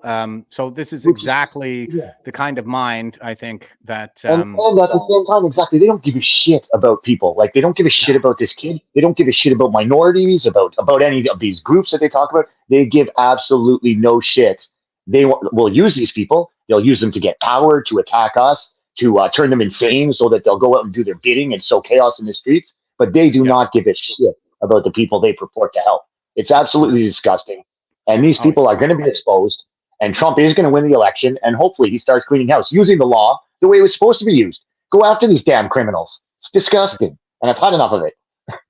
Yeah. I mean, like, this is it. Like, we came, you know, within a hair's breadth of all out civil war, and like the free world, you know, the fate of the free world's going down the toilet. And it's no joke, right? Like, the fate of Canada is integrally linked with the fate of the US. The politics run down, should they come our way, you know, if they go south. But it's not only us. First, yes, like, we'll have immediate consequences. But if the US falls, Canada falls, and so does the world. Yeah. Unless you want the winner of Russia, China / Iran sites bombing it out for the after. Like, man, it's going to be warlord world, worse than it is now. Exactly. We're back to warlord world. That is the default condition of the human species. And, you know, would you rather live in a world dominated by the Americans or by China? That's really kind of the question that it comes down to. I get so furious with some of these Canadians that I interact with online. You know, they're always saying, oh, these Americans this and these Americans that. And I'm like, yeah, the Americans under whose umbrella of protection we live, and let them go off and do our dying for us all over the world, just so you people can spit down on those giants upon whose shoulders we ride. You mean those Americans? Oh yeah, they're really terrible. Like, there's never been a people in the history of the world who have shed more of their own blood for other people in lands they didn't care about, for total strangers. I mean, it's upside down land. It's opposite land. Good is evil. Evil is good. And that's where I am with the it's like that everywhere too. America was the experiment in actual freedom. They are the closest we've ever come as human civilization to doing it right. And it's taken a long time. Like, the idea is still right there. I think there's a lot of good with the way America was founded. You know, the base that they built on. A lot of it is still good. A lot of it's being corrupted. And I mean, if their laws were working the way they were meant to, and so much of their institutions hadn't been captured, we'd probably still be running quite well.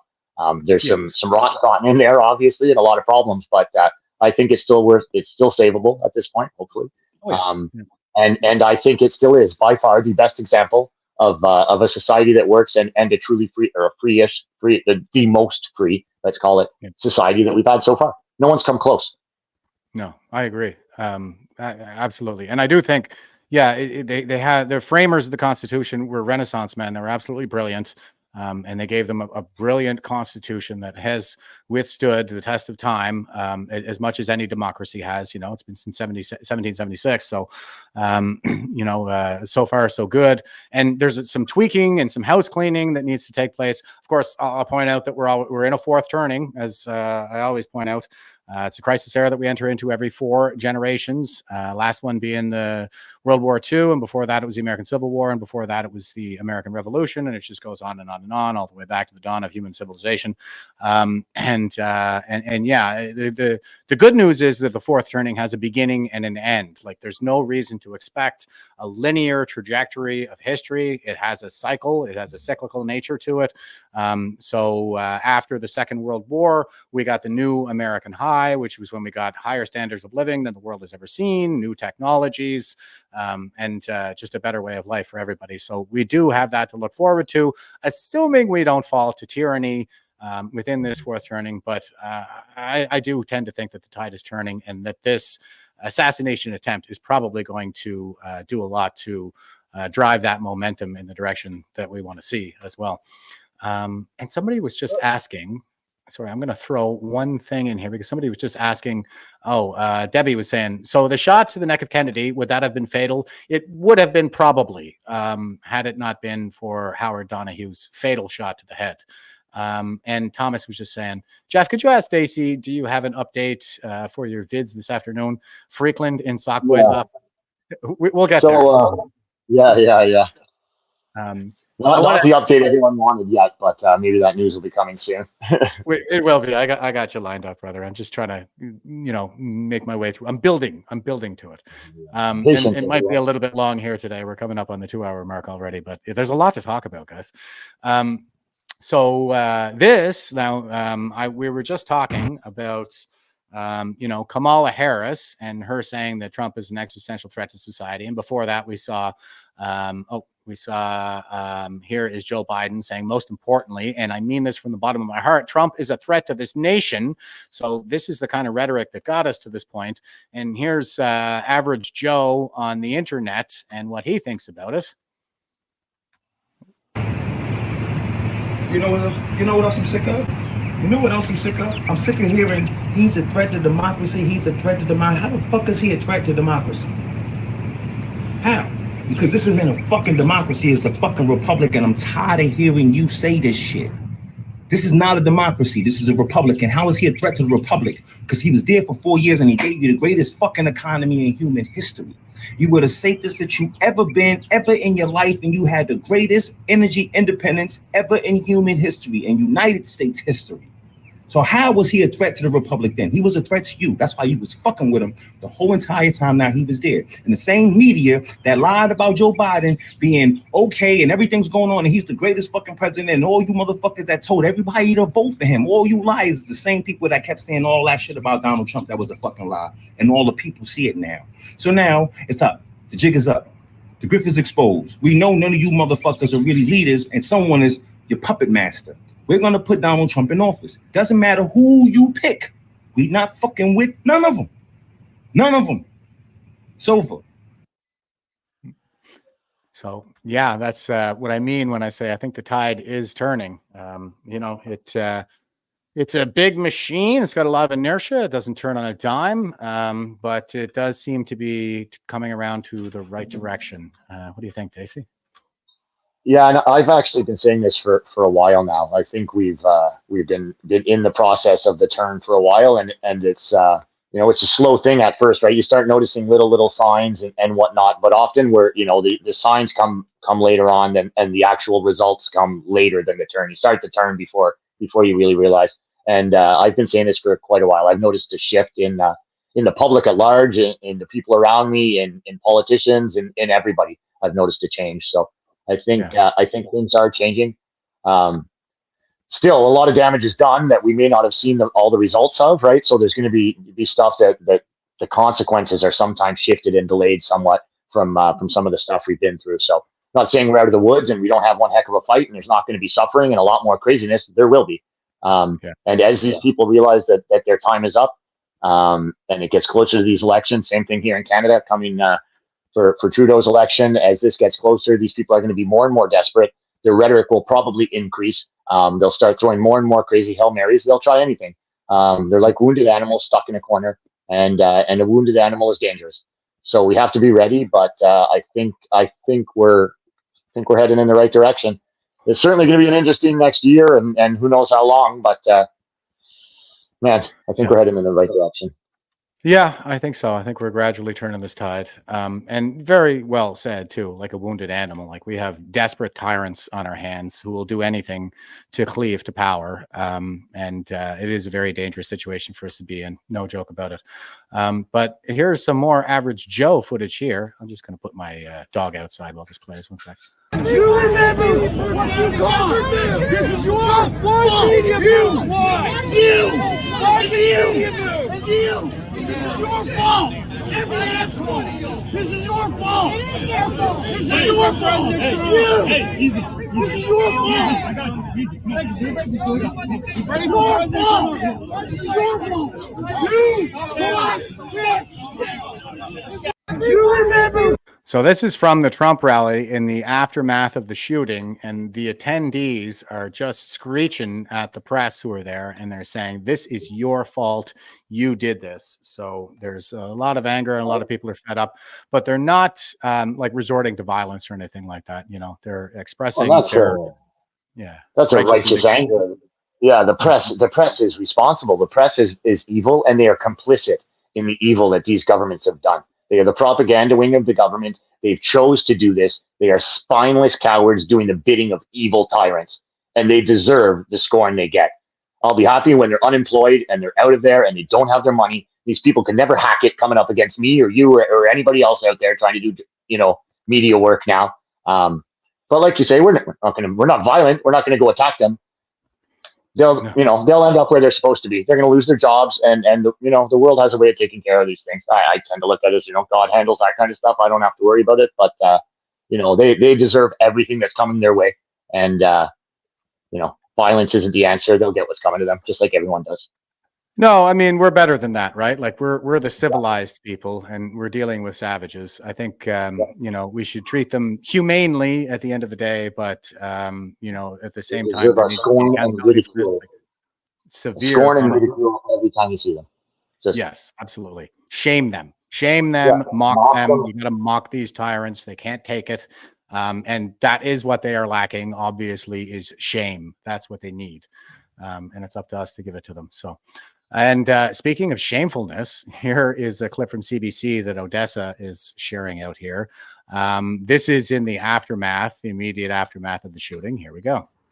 Something I saw that I find interesting is that in the moment after this happened, you saw people giving the middle finger to the cameras. There's another angle of that, of people going up to the cameras in the back and yelling, "This is your fault. This is your fault." They are furious. Understandably furious that this happened to him, but very clearly suggesting that the political rhetoric and the amplification of it has led to this. Yeah. And again, maybe we don't know. We don't know, even though, there's no shortage of people on social media and in real life trying to make deductions about the possible motivations, and certainly watching social media. As you said, it's so interesting to have that user-generated content, UGC as we call it. When we're at these events, typically we're in one spot. If we're lucky, we can have two reporters in two spots. But something I saw that... Yeah, so... deflection going on there from CBC. It's everybody. It's the angry people's fault. That they're angry at the press. They're pure as the driven snow. Yeah, I mean that's just the way these people always are, right? Like if you notice, you're the problem. Don't you dare point out any of these faults. You're terrible. No noticing. Yeah. And speaking of no noticing, look how much trouble they went to for us not to notice. Here are some headlines that. Doji Dacey here, I think, clipped together. And here's the Washington Post. Trump escorted away after loud noises at Pennsylvania rally. ABC. Donald Trump escorted off stage by Secret Service during rally after loud noises ring out in crowd. NBC. Secret Service rushes Trump off stage after popping noises heard at his Pennsylvania rally. Newsweek says MAGA responds with outrage after Donald Trump injured at Pennsylvania rally. And here's another one. Looks like we got some CNN headlines over here. Trump removed from stage by Secret Service after loud noises startles former president. Crowd. Oh yeah, he's bleeding in the picture. And here's CNN. Secret Service rushes Trump off stage after he falls at rally. Yeah, so yeah, just the gall on these people. Like, who do they think they're fooling? They think we're idiots, Oh, when people say you cannot hate the mainstream media enough, that cannot be understated. You do not hate these people enough. They, no matter how evil and despicable and two-faced and double-handed and all this nonsense you think they are an order of magnitude worse at the very least. They are disgusting. They are evil. And I think that this next guy here captures this sentiment very well. This is the Staten Island press conference on the matter, and here we go. By the way, a registered Republican. Yeah. You guys know about that? Yeah. So I don't know who you are. So they're already pushing this, the shooter was a registered Republican stuff. That's the first question, I guess, that's being thrown at this guy at the press conference. So I'd just like to, before I answer your question, what's your name? Daniel. Daniel, from where? From NBC. And sir, where are you from? Sorry, NJ Burkett with Channel 7. Okay. So you want to talk about the fact the guy may be a Republican, or at least registered the Republican Party, which anybody in this country is free to do. I didn't ask that question. That's fine, but you did suggest, and you're talking about rhetoric. So are you saying that it's not okay for us to denounce violence? Are you saying that we should wait until we know what's going on? Everybody on the planet knows that you have MSNBC, the New York Times, Rachel Maddow, The View. You have Maxine Waters. Oh, let's get in their faces. You have this going on every day. And you dare to say to us, shouldn't we wait? No, we shouldn't wait. Right now is the time to say that we need to cool things down. We don't have to wait for your permission. We don't have to wait for anybody's permission, regardless of this young man's motivation. What he did was wrong. He tried to assassinate a president of the United States. And you stand there and say, well, maybe I should wait. Maybe it's okay. Are you saying the fact that he was registered to the Republican Party absolves him of everything? Absolves all of the media of all of the coverage they've done for the last 10 years? Absolutely not. That is a pathetic question, and I think you guys should be ashamed. I mean, I don't know you personally, but it's pathetic that you would even suggest that he's a Republican, therefore everything is okay. When you have social media, you have control of the media, you talk about the laptop, you talk about Russian collusion, all of that we have to forget because maybe this guy was registered or is registered to the Republican Party. You should be ashamed of yourselves. I don't think what he's saying is that. I think what they're saying is when he says they did it. Yeah, they did it. They did it. You don't know that. It's what I'm saying. He knows who he is. It's what I'm saying. Listen, I take all these DEI classes, right? And in the DEI classes, they say that it's not what the question is. It's how the person who perceives the question takes it. That's how I take He it. may very well be. That's how I take it. Throw that DEI right there. You got to kind of beat them at their own game, you know, throwing that DEI right back in their face was beautiful. Mwah. He's right. He's absolutely right. Yeah. And here is the Visegrad is sharing this print edition of the New York Times this morning. So this was the day after the shooting. And here is the New York Times, the cover, the whole cover is he failed the tests of leadership and betrayed America. Voters must reject him in November. Donald Trump is unfit to lead. Now, Jesus, like, here's this first, like, it's unbelievable. So is that an ad or is that a paid piece or is that them putting that in there? Either way, it's completely ridiculous. It shouldn't go in the there. front page. It's like, oh, it's the front page. Oh yeah, shit. Yeah. Oh god. Oh man. Yeah. Okay, maybe not. I don't know, but he says print edition of the New York Times this morning. Sunday, it looks like the front page. Yeah, maybe the front page of the section, but even so, it's a full page in the paper. It's a whole full page. Shit, man, just incredible. Like, but the good news is, like, they've jumped the shark so many times now. I think that the impact that they're actually having is not the one that they want. It's that they're waking people up, and they're like, holy shit, like this can't possibly. Yeah, for the most part. For the most part, they're doing us favors in a lot of places. Like sometimes they're so out there with the thing, you got to almost wonder if someone on the inside is really working with us. Like they're making such ridiculous moves. But I don't think that is actually the case. But yeah, they are so far out there. The problem is that like even a 5% super radicalized minority is very, very dangerous. Like super dangerous. So, you know, a lot of people are waking up. A lot of stuff is changing, but it only takes even if it's 1 in a million, there's hundreds of millions, got 300 of these same people out there. So, I mean, it's still quite a dangerous thing. Yeah, just incredibly dangerous. And, you know, it's not just the political establishment. It's not just the media. It's kind of, you know, a lot of the celebrities, the cultural leaders. Here's Mark Hamill. For you and your favorite person, says, congratulations, so happy for you. So that's what he's tweeting about the shooting. Libs of TikTok has been all over these people. They're saying Mark Hamill just deleted this tweet, which he posted right after the shooting. So yeah, this is their reaction. You want to talk about sick, evil people? No wonder. I brought up Star Wars today, and Right Blend almost lost it on me talking about Mark Hamill. I hadn't seen this tweet, but now it all makes sense. I was like, what? Star Wars is no good anymore? Like, what? But yeah, now this makes sense. And celebrities are doing this all over the place. Not just celebrities, people too. People, celebrities, politicians, boomers. Yeah. Well, I mean, UBC there. We had the professor coming out. I mean, these people need to be publicly shamed, and they need to. Yeah, it's gross. Yeah. Good, shame it. And here's libs of TikTok, and they're sharing out. This is just kind of, you know, a regular young person, I guess, these days. And they're saying, why do the most intolerant, evil people always have their pronouns in their bio?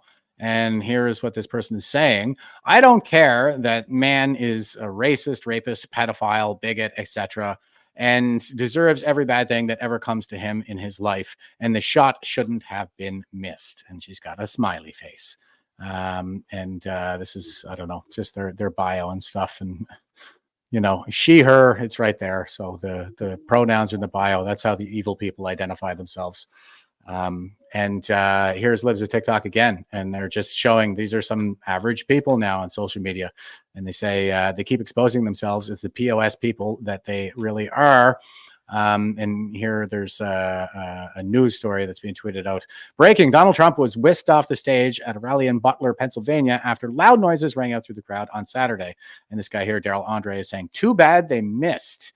So this is just freaking all over the place. And here's a picture of that guy. That's a good job on libs of TikTok. Let's show these, name them and shame them.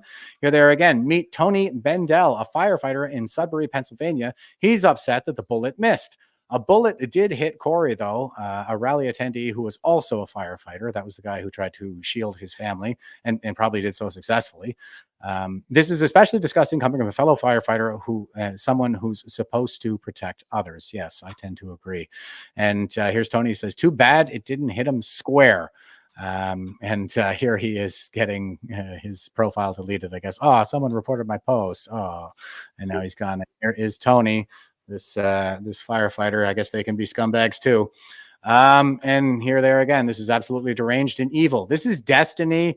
I didn't really know anything about this guy. I guess he's been on a few interviews and stuff. I was on a space there the other night with this guy. He's completely deranged, unhinged lunatic.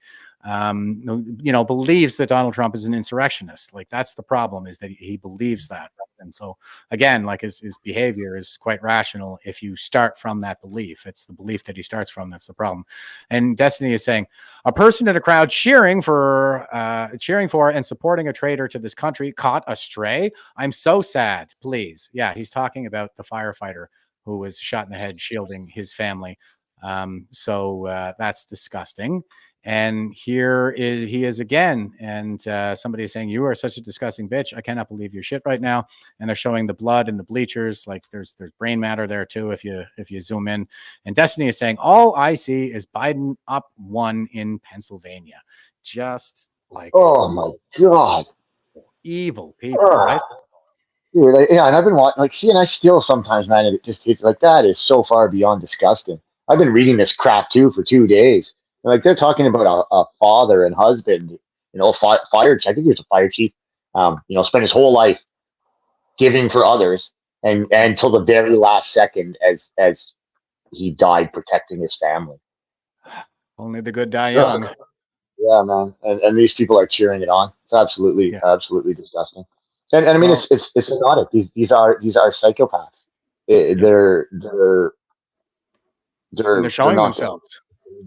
That is one part that I guess, man, like, we can use that, right? These people are exposing themselves. When these people come out and you start seeing this, take note. If it's someone you know, especially, like, note that. If that person's part of your life, note that. You need to adjust. You need to adjust that relationship. You need to be careful and wary of that person. They're dangerous. Yes. Yeah, I agree. June Marie over on X is letting us know that this firefighter resigned. So this Tony Bendel, apparently he resigned already. So not only did he get his account canceled, but he has resigned. So, we'll take that as a win. Good to see some of these people facing some consequences. Now we just got to go for the people at the top. Now, these guys had a pretty good take on this whole thing. Dan Holloway is tweeting this out. I'll just play the video. The central premise of the Biden campaign has been that Trump is a fascist and that if he gets elected again, American democracy is over. He's literal Hitler, he's Mussolini, whatever the else. Now, how the do you expect people to react to something like that? I don't want to hear this about, oh, we got to turn the temperature down. No, you, guy. You turned the temperature up, now we're all going to cook. The central premise of the Biden campaign has been that Trump is a fascist and that if he gets elected again, American democracy is over. He's literal Hitler, he's Mussolini, whatever the else. Now, how the do you expect people to react to something like that? I don't want to hear this about, oh, we got to turn the temperature down. No, you, guy. You turned. Sorry, I'll let that loop around a little bit. Yeah, he's absolutely right. I think it's now that they've turned the temperature up to the boiling point, and now that Trump is still alive, surviving an assassination attempt, now it's time to turn the temperature down, guys? Yeah, right. Yeah, and they want us to turn it down. They're not going to turn it down. They think that we need to calm down with being upset about this stuff and talking about it. They're not going to stop with the rhetoric. They're not going to stop calling them dangerous and Nazi and fascist, and they're not going to stop coming at all of us. So they're not talking to themselves. They're talking to us because they're a bunch of hypocritic, lying pieces of. They're evil. Yes, they're evil. Speaking of evil people, Edward Tucker has been trolling us here on Facebook. Says Dacey out chasing Trudeau today, stalking him. It's spelled STALKING. Stalk. Yeah. I don't think they were stalking to sit outside the Prime Minister's office. CBC and CTV were there already. He's a public official. He's the Prime Minister of this country. He's an absolute piece of crap. And I'm going to get to any location I can to get to him and make sure that he knows that Canadians aren't happy with him. And I'm going to film him wherever he goes. If there's people around yelling at him, I'm going to film that. I'm going to share it with the world. And every time I get close to him, take a walk down the street, I'm going to give him the business. And he hears me, man. I've given it to him pretty good a few times. Absolutely. It works good when it's even more calm, man. If I get the chance, I like to talk to him, make him look at me. The good guys appreciate you, Dacey. Like the good guys, we really appreciate you. This is why you're Muckraker. Yeah. We'll just stayed along longer, but whatever. Half a tornado and a show came up, so I had to run from downtown. But you can't win them all. Yeah. Okay. And here is what our media are doing. Here's CTV News. Russia accuses Biden administration of creating atmosphere for attack on Trump. So I'm accusing Biden of creating this atmosphere as well. And I think Dacey has said something to that effect with them setting the conditions. This seems like a pretty rational conclusion that a lot of us are coming to. But CTV is making this out to be Russian disinformation. Like I got any of this information from, the Kremlin. We haven't heard anything about Russia. I haven't heard a single post from Russia, but now this is what they do, right? Because we share this opinion that apparently Russians have. We are Putin adjacent, or we are basically, I guess we are Putin. I think there's worse people you could be, I guess. Could be Biden. But, This is just one of these things that they use. Russia, scary Russia. It's the same thing they did with the collusion to try to take down Trump. Now they're using it against people like me and you man. They also said that Russia was behind the convoy and paying me, and Putin pays this. And I ain't never seen any paycheck from Putin or Trump or anybody else. No, it's just a smear tactic, and again, it's to get all of these lunatics to hate us and want us dead. So CTV doubling down. Marianne LaBelle is saying, "Love what you do, Chris," and give us the hearts and the thumbs up. And Wabbit Warriors on YouTube, they're saying, "I as well." And James Bullock is saying, "We appreciate all you do, Dacey." Yeah, we absolutely do. So you keep up the great work, man, and screw Edward Tucker. That guy's obviously a smooth brain lunatic. And speaking of smooth brain lunatics, here's a little bit more from CBC News Network. Well, Donald Trump, one thing we know, if history is any sort of guide here, is that when Donald Trump says something, we see his very aggressive supporters, his most dedicated base of support. They will repeat things verbatim, and they sort of get on board with that. I can give you a couple of examples from our time covering Donald Trump. You go to a rally and you sort of ask these Trump supporters, is there anything that Donald Trump has done that, concerns you or might get you to consider, you might not want to sort of support him anymore. You ask about, it was criminal charges before the conviction had taken place. You ask about criminal charges, and Donald Trump supporters, I've found at rallies and different events that he's speaking at, you'll hear the Trump supporters almost verbatim repeat back to you what Donald Trump has said about the issues. So when it comes to his criminal charges, his supporters will say things like, this is done by orchestrated Joe Biden. Joe Biden is weaponizing the system of justice against him. And this is an attack on Donald Trump because he's doing so well in the polls, those kinds of things. And so what Donald Trump says at any time matters, but what Donald Trump is going to say in this moment may matter more than any other point in his time in politics, because clearly the temperature in this country, the situation is at a breaking point, and the tone he takes will be adopted by those who support him, as we have seen time after time after time. So that will be the question, the tone that Donald Trump is going to take in the aftermath of this, now the investigation into what exactly happened and what were the motivations of the shooter and what led up to this. But that is going to be a key part of how this country responds on what Donald Trump says and does. Katie Simpson in siren-plagued Milwaukee, Wisconsin tonight. So we're laughing because people are commenting, like Cindy was just saying, all of her friends are talking, just saying. Oh my God! Like laugh out loud, man. Burst out there. There's that inner awfulness manifesting on the exterior, as I'm often pointing out. Like you can almost spot these people, like from outer space. Yeah. So this is the CBC News take. The left is murderously violent, but the real concern here is that the right has a tone about their murderous violence. Ooh, scary tone, not the murderous violence. They're repeating things, and she listed things that Trump said, which are very tame and the truth. Like, yes.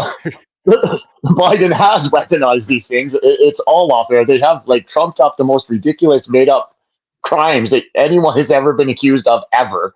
We have people committing actual crimes that we know about. We have all this crazy stuff going on.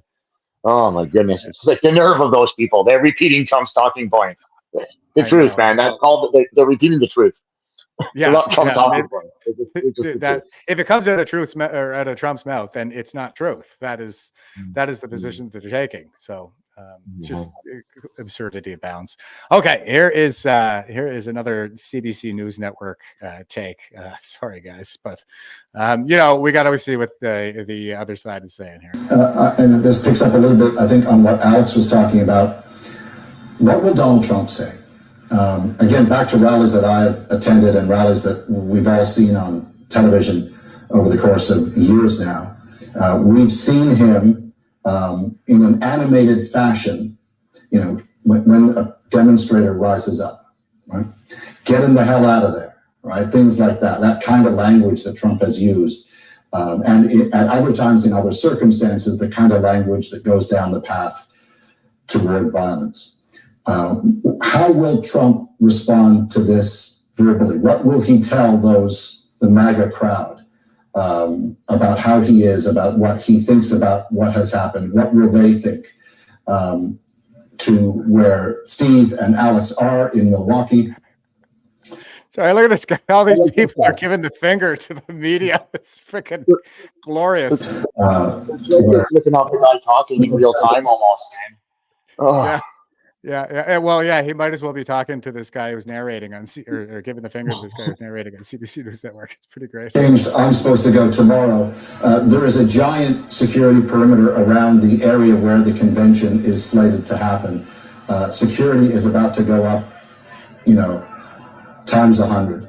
When I heard the news about this today, I was at home starting to pack for the convention, and I was taking a gas mask because there is certainly the potential for violence in any of such events these days, especially, as we've been saying throughout the afternoon here, especially in this time of such deep division and polarization and the violent rhetoric, not just from President Trump at times, but from his followers and from others who are observers to this and participants in the various rallies and things like that. It's the bigger picture is that this is a sad time in America, right? That it gets to this. This is not a country that is new to violence in the. Good Lord. Yeah, the problem is Americanism and Republicans, and everybody should be very, very afraid of the Republicans and the right wing right now because they're getting shot. Like, is that victim blame? Well, you got to be really careful in case you get some blood spatter on you, and you could get an infection. Maybe it could stain your white outfit or whatever. Like it could go really, really badly, really bad. Yeah. Oh yeah, and I mean it's what they're stumping for. But there are signs of hope out there. I mean, I thought this was a pretty good take from Maxime Bernier. And full disclosure, I'm a PPC member, so take it for what it's worth. And he says, patriots and peace lovers in Canada and the world are relieved that this odious assassination attempt failed.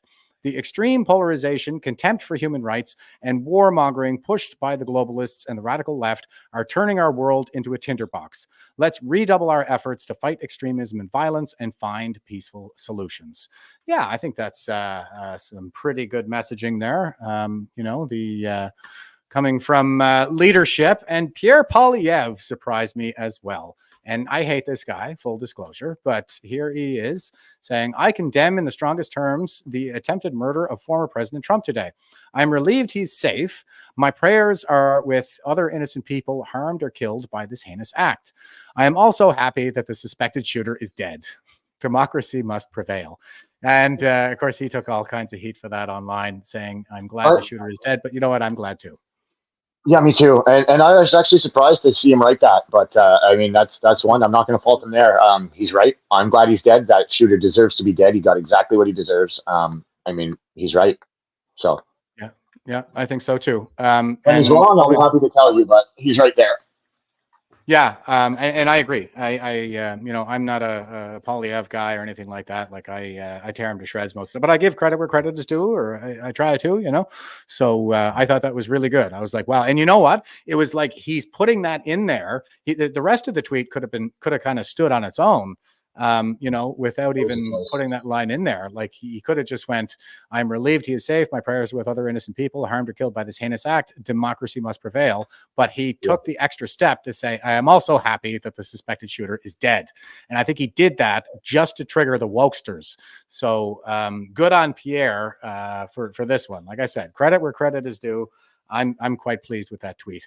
And Rex Glaser was talking about this, and he says, every single person in Canada outraged over Poilievre's comment about the assassin being killed would be dancing in the streets if Trump had been assassinated. They also cheered Trudeau's use of the War Measures Act on citizens protesting his government. They love the idea of using army tanks on unarmed citizens. They fully supported Trudeau holding political prisoners of the state in jail without bail for months. They also just happen to be Israel-hating anti-Semites who fully support pro-Hamas Nazis terrorizing Jews in Canada. Every one of these Trudeau-supporting, far-left, China-loving, democracy-hating traitors has wanted a civil war on our streets and love what happened to Trump. Based take from Rex Glaser there. I appreciate that. And Rex is an RCAF veteran, like me. So, props to another brother there, another pigeon like me. And here is Veterans for Freedom, and they're tweeting this out. They say they want you dead. And this is the retweeting petrified COVID parent here. Dr. Karen Pinder is a professor and course director at UBC Medical School, so University of British Columbia. And here she is. She says, damn, so close, too bad. And what a glorious day this could have been. This is a lot of what the left are saying. They're cheering for the assassination of a U.S. president that would undoubtedly lead to a civil war. This is what they want. And she is a professor. And as you can see here, the counter signal is tweeting out, Dr. Karen's account has been suspended. Well, good. I'm glad her account has been suspended. There needs to be repercussions for this. And here's Globalist News BC. And they say, the University of British Columbia is investigating a social media post, possibly from a UBC professor, which was posted shortly after former President Donald Trump was injured in a shooting. So they're investigating. Her employer is. That's good. And I believe she may be getting fired. So I hope so anyway. That's promising. And a little bit more here. Somebody was just asking about this a little while ago, so I didn't answer because I knew this was coming up. And Veterans for Freedom is tweeting this out again. Says, we have 2 serving CAF members, both cooks, to no one's surprise, openly comment the Trump assassination attempt, think they're about to enter, quote unquote, finding out stage. Quote, Iyer issued a message in February 2022 warning, Quote, any member of the armed forces who brings discredit to the CAF through either conduct or performance deficiencies, be it through actions or words, must be held accountable. Close quote. Stay tuned. So I think that there's going to be some action taken on this one again, as well, I should say. But here are the tweets. Someone tried to make America great again, but missed. Yeah, that's despicable. And starting to see the reports on the attempt made at solving America's problems last night. So close. Yeah, this is what they want. And they're saying, you blew it. It's an Adam Sandler meme. You blew it. What's that? So these are coming from serving CAF members. Yes, serving CAF members, and they're not allowed to comment on politics. Now, it's a bit. This is where we might get into where the politics lies. But regardless, to some degree, I mean, but they're not. This isn't just a bit of politics. I mean, this is cheering on or hoping for the death of an American president, our closest ally, also. Yeah. And I believe, just off the top of my head, that because I was going to say, there are a couple of different QRNOs, I guess King's RNOs now, King's Rules and Orders that could apply here, but usually, like 1936 is the one on improper comments, and that is mostly around politics, especially Canadian politics, Canadian government policy or other department policy, military matters, this kind of thing. You're not supposed to comment. I always kind of skirted that when I was in, and I would talk about American politics because it doesn't say that you can't talk about American politics, and I'm a political junkie, so I gotta satiate that somehow. But I think what Iyer is citing here is actually 1914 out of the Code and Service Discipline there, King's Regulations and Orders. And it's really broadly worded, where any member of the armed forces who brings discredit to the CAF, and I think it actually says in the order itself, it says, if seen or heard by a member of the public, could bring discredit on the CAF. That was the one that they stuck on the Halifax 5 when they went into the park there in Halifax, while people were, protesting the sign of the statue of Cornwallis.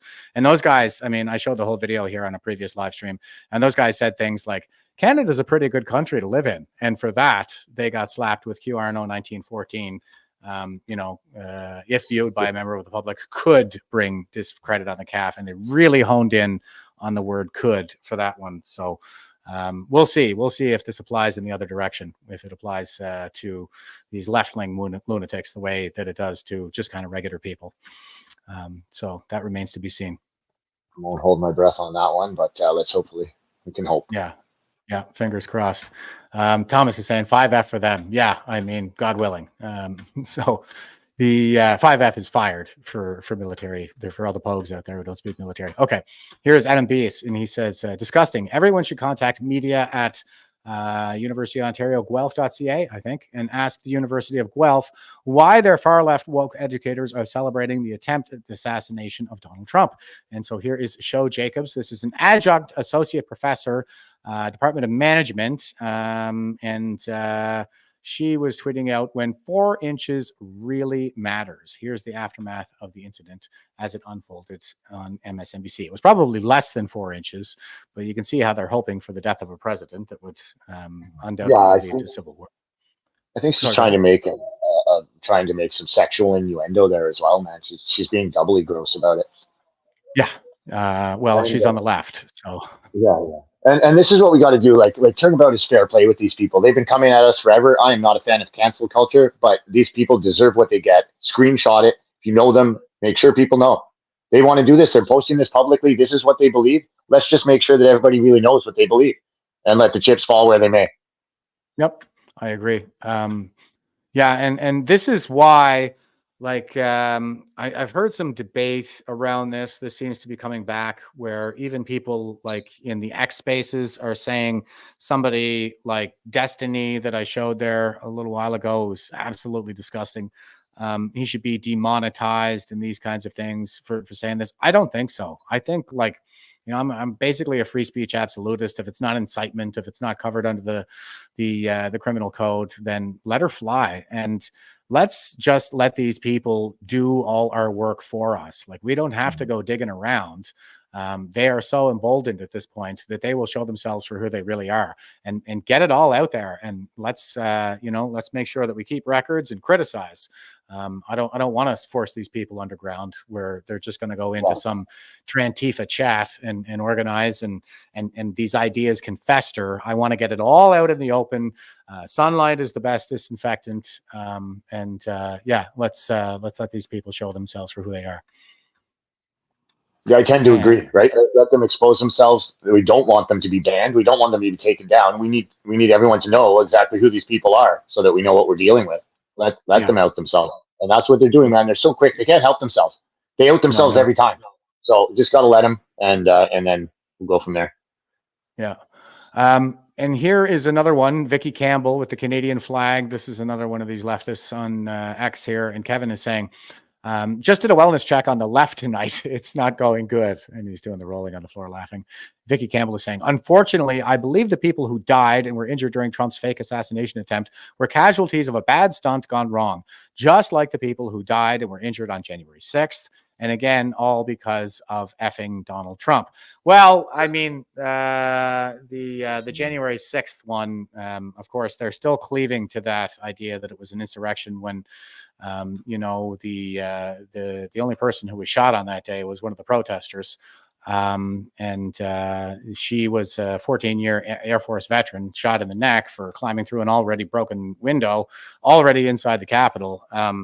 And they tried to spin this story about a security guard being bludgeoned to death with a fire extinguisher when in fact he died of a heart attack like 2 days later or something like that. But these people still believe this stuff. Like, this is damage that's been done to the social fabric, So I don't know how we bring them back, quite frankly, but I think it's shame. I think that's what they really need. Okay. And here is a Marine vet. This is another guy who was injured. So we have a dead firefighter and a Marine vet. These are the kinds of patriots that I guess show up at a Trump rally, not surprisingly. Post Millennials reporting Marine vet in medically induced coma upgraded to stable condition after being shot during Trump assassination attempt. The 57-year-old Marine veteran was struck twice, once in the liver and once in the chest. So good news is he is stabilizing at least. So that's good to see. And somebody sent this to me in a message. I had to share it with everybody. Well, I'll give Chet Chisholm credit for this. This was, he's pretty good, guys. If you don't know Chet, you should give him a follow. And he says, shots are fired at a Trump rally and a senior citizen, a Marine, and a firefighter are hit. Shots are fired at Antifa by Rittenhouse, and a felon, a wife beater, and a pedophile are hit. What are the odds? I think that is a spectacular compare and contrast. Thank you very much. Friend of the program, Chet Chisholm, that I'll be speaking to shortly, I think, on these matters. And Dacey, that brings us into the impact in Canada here. So I thought I'd prime us a little bit with an old tweet of yours. This is from February 5th, and this is a 6-minute video. I don't think we need to watch the whole thing. But Dacey is saying, radical trans activists surrounded Christine Cameron and forced her into a doorway of the Sir John A. Macdonald building on Wellington Street, where Alberta Premier Danielle Smith is attending an event. PPS told Christine it's not their job to help her. Eventually, an Ottawa police liaison officer came in to escort Christine out through the mob. And just to give you guys a flavor.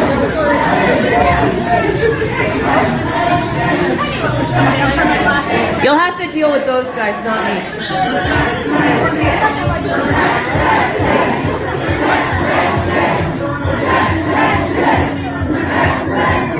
So there's the little thing.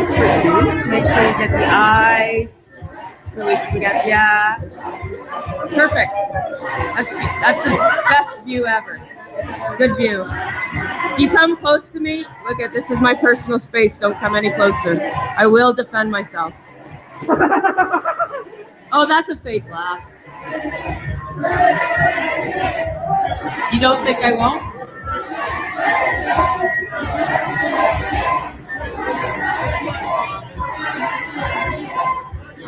Look at how close they have to be. They don't know what personal space is. Why don't you go to your own side? This is my side. It's my street, my building. Good for you. Protect trans kids is what they're shrieking there. That's about as much as I think any of us can take. 1 minute is enough. And there's more to follow, I think, Dacey, with respect to what's going on in Ottawa, especially around Christine Cameron. Yeah, 100%. Not just Christine, but I mean, the violence and stuff picking up. Christine, though, in particular, was attacked just the other night while leaving Blues Fest. So it actually turns out the individual that came after Christine came out. There was a woman and a man afterwards that came after. Same woman. Woman was a young woman, maybe early 20s. Came at me and Danny the other night too after Blues Fest. So this is a repeat offender, if you want to call it. She came after us, accusing us of being aggressive. She ended up clocking Christine Cameron in the head. Christine's eye she had a good shiner, and it was blacker than mine. Ended up after I got clubbed over the head. So she got her good. Police were there. Police, they actually told, like, straight up, we are not arresting anyone. Let the girl go. Yeah. Oh, jeez. Yeah. It's not hard to tell which side they're on. I mean, the police are picking sides here. Nothing dangerous going on here in this country. And so here is some of the footage that Dacey got. This is a Blues Fest in Ottawa going on now. So this is last night. So we were out with Trump flag. So we'd had a Trump flag for about a week. I wasn't there every night, but they've had a Trump flag down at Blues Fest for at least a week. And it's been an interesting kind of social experiment to watch people react. This was prior to the Trump assassination attempt. When we heard that happen, I got my MAGA hat, Right Glenn came, and Christine Cameron got attacked that night as well. So these two things, we said, forget this. Christine's getting attacked. They're attacking us for Trump stuff. They've attempted to kill Trump. We're going down there. We're bringing our Trump flags. We're bringing our Trump hats. And we're going to sit down there. And we're going to let everybody know that you're not going to intimidate us out of the damn street. We're not scared of you. And we're going to be here. So we did. But there was a lot of unhinged lunatics like this guy you're going to see here. There was people that said they want, well, we'll watch this guy now. I'll explain a little more. Yes, and slow clap, everybody. Slow clap for Dacey and the boys for getting out there and do this. We appreciate your courage, man. And yeah, let's get a look at these lunatics.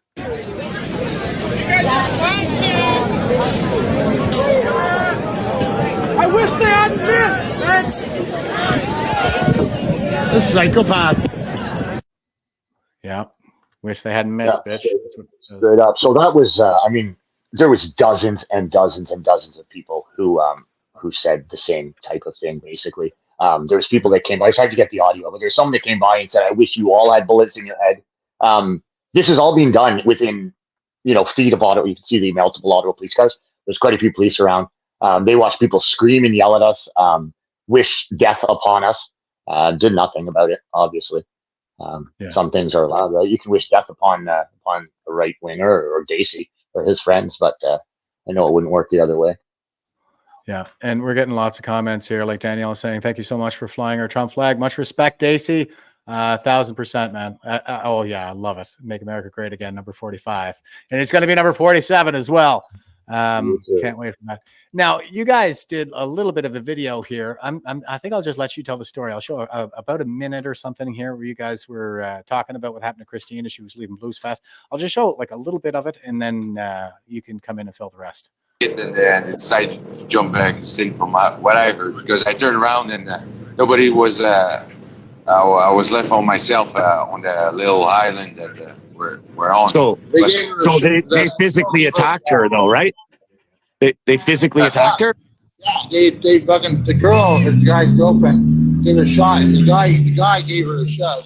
Or something like that. I don't know. So two people, a man and a woman attacked her. Yeah. Yeah, that's what it is. Somebody attacked her. Yeah.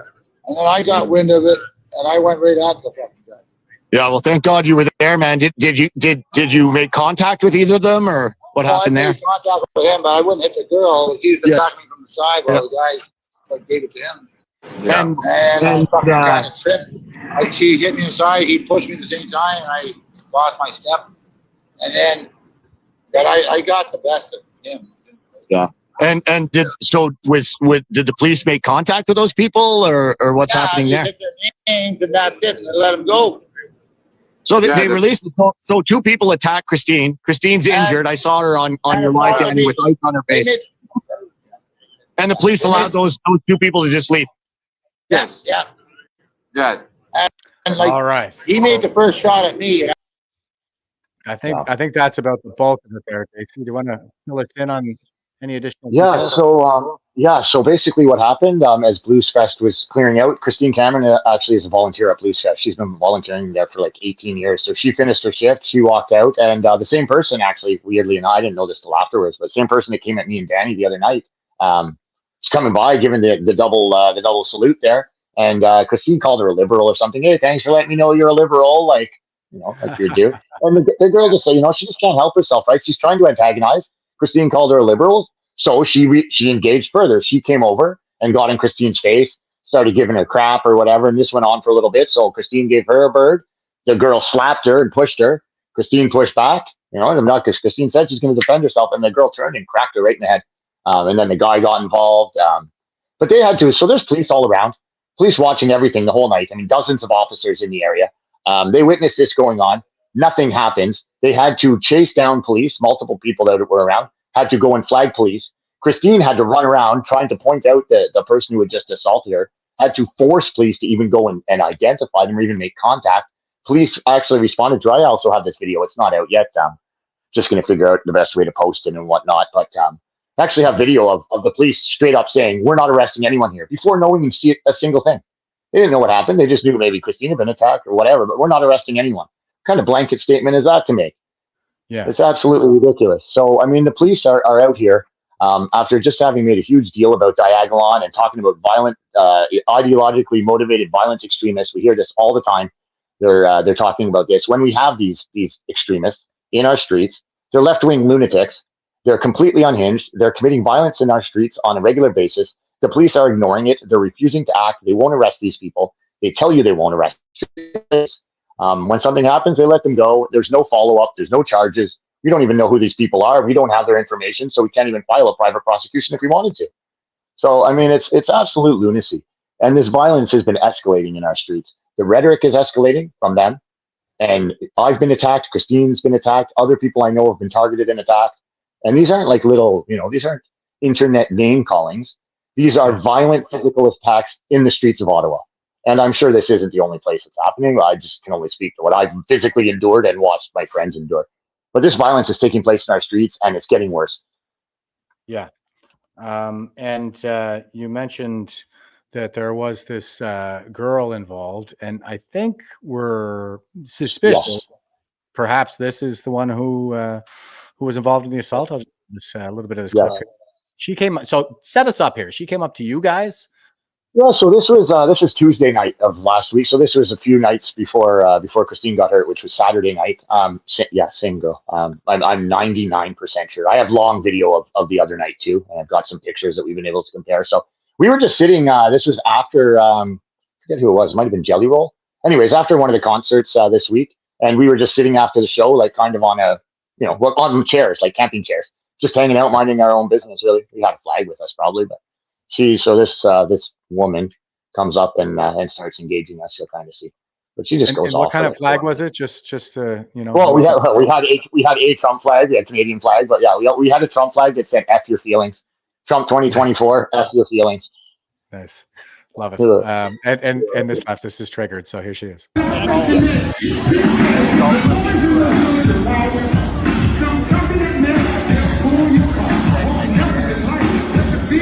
Where's the show, man?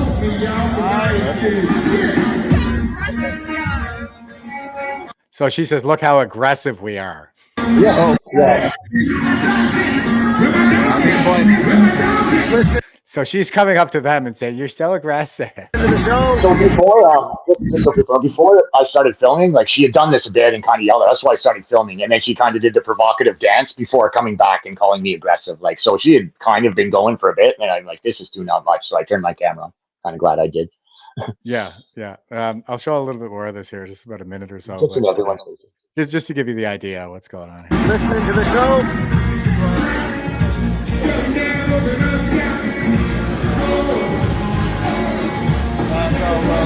Everybody's looking.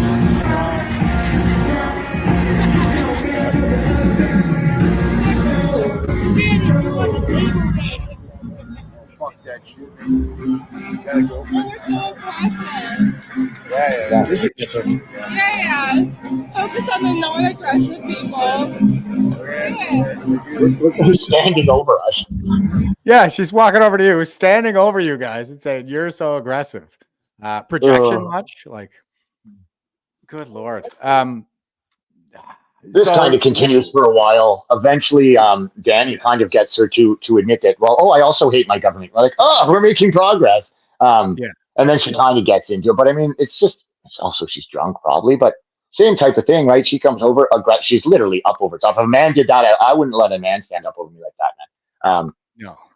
She comes in aggressively, it's talking nonsense. She was talking nonsense before, and she tried to do the same thing the next night, right? Like, she just can't walk by her. Like, her anger and her emotion are too triggering for her. It's like moth to a flame. There's the enemy. I need to go get them, right? There's the evil fascist or whatever she's been programmed to think now. They have to go in. And unfortunately, the next time she came around, she was with a man, which made things a little more complicated for people. Yeah. I don't know if it was her dad, it was an older man. But I mean, like, to me, like, she's the one coming over and she's like getting up in people's faces. Cindy's saying gross. I agree. She's over there, like, just getting like really close to them and, twerking at them or something. I don't know. So I think what's going on here is she wants a spanking. So I think she's got her little short skirt on over here and she sees some hyper masculine men kind of hanging off to the side with their badass Trump flag. And even though she appears hostile, what she's really looking for, she's like, "Oh, you guys are really aggressive." That means she's going up to you might be onto something, Jeff. Yeah, she's going over to the high T males, right? So these are high testosterone males. Like, "Oh, aren't you aggressive, huh? You want to get me? I'm misbehaving. Look at me misbehave." And then she came back and targeted one of our women. That's interesting. You make a song, but I have to think about this a little bit, Jeff. Yeah, I think that's what it is, man. Secretly, she's hot for you guys because she's tired of hanging with betas, and all she really wants is a big, strong man to show her who's boss.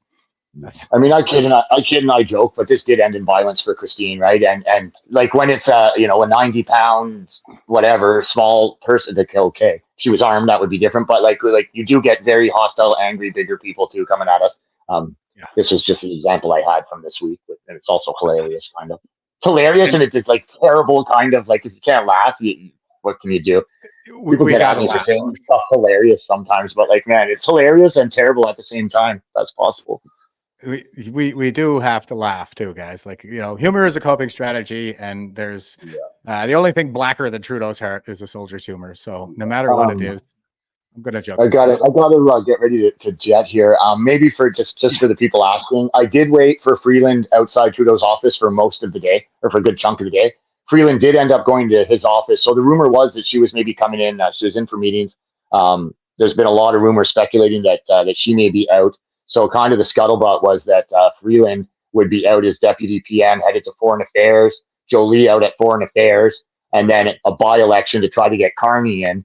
But this is all wild speculation. I ended up having to leave before Freeland or Trudeau left the office, so I could come on tonight. But there's speculation abounds as to what's going on there. It's not too normal to see Freeland walk into the office, and the meeting was going on for a while. We were there for a couple hours after she went in. So I do have your clip lined up for that, but sorry, like we ran long. There's just so much to talk about here. But, yeah, I know. But I'll leave you with this then, Dacey. I understand you got to go. Yeah, this is nice. Yeah. Do you want to set this up for the viewers, please? Yeah, so this is actually before it was Nos, I believe, was playing this night. So the main show, kind of like to close out the night, or the show on Sunday night at Blues Fest in Ottawa. And this is Right Blends. It says Canadian flag on there, and that below, for those who don't know, is a Betsy Ross flag. It's the original 13-star American flag when the colonies first formed. So we had that flag out after the Trump incident, and to start off the show that night, over the PA system, all of a sudden, Old Ragged Flag came on, and this flag was flying above my head, and I just it was just quite a poignant moment that they would play that. That wasn't us playing it, so the people realized that wasn't us playing this. This was playing from Blues Fest, and I was just recording the flag. So I think that's probably a wonderful way to go out. Like these were the Blues Fest organizers playing this song? Yeah, before the show. Yeah, had a video. That's a good sign. That's a good sign. Let's check it out. And it got powder burned the night that Francis Scott Key said watching it right and say, can you see? And it got a bad rip in New Orleans. Packenham and Jackson tugging at its seam. And it almost fell at the Alamo beside the Texas flag. She waved up. Remember the Alamo. She got cut from the city at Chancellorsville. And she got cut again at Shiloh Hill. There was Robert E. Lee, Beauregard, and Bragg, and the South wind blew hard on that railroad. On Flanders Field in World War I, she got a big hole from a bird. Sorry to interrupt, Jeff. I got a jet, but Yeah, it's thank okay, you so buddy. much for this. And yeah, this is a great way to go out. Let's talk again soon. Sorry we ran long. We did get to all your clips. If the rest of you want to stick around, I'll burn through Dacey's clips here as well. But he's got to run, and he's getting lots of love. And Right Blended saying, we will continue to stand for what's right. Yeah, I know you will. Thank you guys so much. And June Marie is giving you the hearts there, buddy. So yeah, we appreciate you. And yeah, Godspeed, man. And you know, as always, please reach out with whatever it is that you want to talk about, man. And we'll bring you back in here. All right. Appreciate it. And we'll talk again soon. Thanks so much. Bye, everyone. All right. Thank you. Take care. Okay, it's just me now, guys. I'm just going to burn through the rest of these clips here. Again, like props to Dacey for everything he's doing. He's Canada's favorite muckraker for a reason. So we really appreciate him around here. And, you know, Muckraker Monday is a regular feature on the show, obviously. Geez, I could do one every week, I think, if there's enough to talk to. It's always great having Chris on here. Okay, so we'll go through a few more things here. I'm just about at the end, but not quite. Matt Wallace was tweeting this out. He says, this interview, and he's taking this from the Washington Examiner. He's got some quotes up here. I didn't go right to the newspaper article, but he's quoted in the article itself. Quote, former President Donald Trump has completely rewritten his convention speech in light of the assassination attempt against him on Saturday and will call on Thursday for a new effort at national unity. In an exclusive interview with the Washington Examiner a day after being hit by a sniper's bullet, Trump said he wanted to take advantage of a historic moment and draw the country together. Quote, the speech I was going to give on Thursday was going to be a humdinger, close quote, he said. Quote, had this not happened, this would have been one of the most incredible speeches, close quote, aimed mostly at the policies of President Joe Biden. Quote, honestly, it's going to be a whole different speech now, close quote. He has switched, he said, from planning to excite his voter base to one that demonstrates his belief that the attack on him at a rally in Pennsylvania had changed the election campaign entirely. Both Republicans and Democrats have acknowledged this in the aftermath of Saturday's shocking incident. Trump said people all across the country from different walks of life and different political views have called him and noted he was saved from death because he turned from the crowd to look at a screen showing data he was using in his speech. Quote, that reality is just setting in, close quote, he said. Quote, I rarely look away from the crowd. Had I not done that in that moment, well, we would not be talking today, would we, close quote. Talking as he boarded his plane in Bedminster, New Jersey, for Milwaukee, where the Republican National Convention starts Monday and lasts through Thursday, Trump said his speech will meet the moment that history demands. Quote, it is a chance to bring the country together. I was given that chance, close quote. Early Sunday morning, Trump posted on Truth Social that it was, quote, God alone who prevented the unthinkable from happening, close quote, and that he would, quote, fear not, close quote. Again, in talking to the Washington Examiner, he invoked God for his deliverance. Quote, this is a chance to bring the whole country, even the whole world together. The speech will be a lot different than it would have been 2 days ago, close quote, he said. The Washington Examiner's interview with Trump had been due to take place on his airplane on the return flight from the rally to Bedminster. That arrangement put this reporter just feet from Trump when he was shot. Trump hailed Corey Comparatori, the former vice chief who was shot and killed at the rally, and two other supporters, David Dutch and James Copenhaver, who were wounded and recovered at the local hospital in stable condition. Trump said his decision to raise his hand when the Secret Service was leading him off the stage was to let people know he was okay, quote, and that America goes on, we go forward, that we are strong, close quote, he said. The photograph of him holding his fist in the air blood streaming across his face as the agents surrounded him, has already become the iconic image of the 2024 election. If he speaks in Milwaukee of uniting the country, it will echo President Ronald Reagan, who in 1981 projected strength as he too recovered from wounds far graver than Trump's, inflicted by a would-be assassin in Washington, D.C. Trump said when he stood up and saw the crowd had not moved, he needed to tell them that he and the country were going to be okay. Quote, the energy coming from the people there in that moment that they stood there, it's hard to describe what I felt like, but I knew the world was looking, and I knew that history would judge this, and I knew that I had to let them know we were okay, close quote. Wow. And there he is, blood streaming down his face, being helped up by the Secret Service. Just incredible. And I'm really looking forward to seeing or to hearing what he's got to say in that speech on Thursday. He's taken the right tact. Like, you know, I think he's gonna come out of this like leading us into the next stage of the Enlightenment. And the signs are everywhere. You know, here's Naya Vanderstill on X, and give her a follow. She does great work. She does a lot of like statistical analysis and data and stuff like this. So I always check her out when I'm getting ready for shows. So, but she's here saying, I did not expect that after being hit by a bullet, after being hit with a bullet by an assassin, Trump would stand immediately and raise his fist up and scream, "Fight." You never know a person's character until they are attacked and vulnerable. And this wasn't the Trump I've been told. Everything changed. And I actually commented, I said, good to hear. Yeah, I mean, I've been following Naya. I've never talked to her, and I don't really know like her political leanings or anything, but she seems to be indicating that, you know, the Trump that she was told, or maybe she was led to believe Trump was a certain way. And after having seen the way he conducted himself under these circumstances, she realizes that he's not the man that she's been led to believe. He's not a fascist. He's a goddamn hero.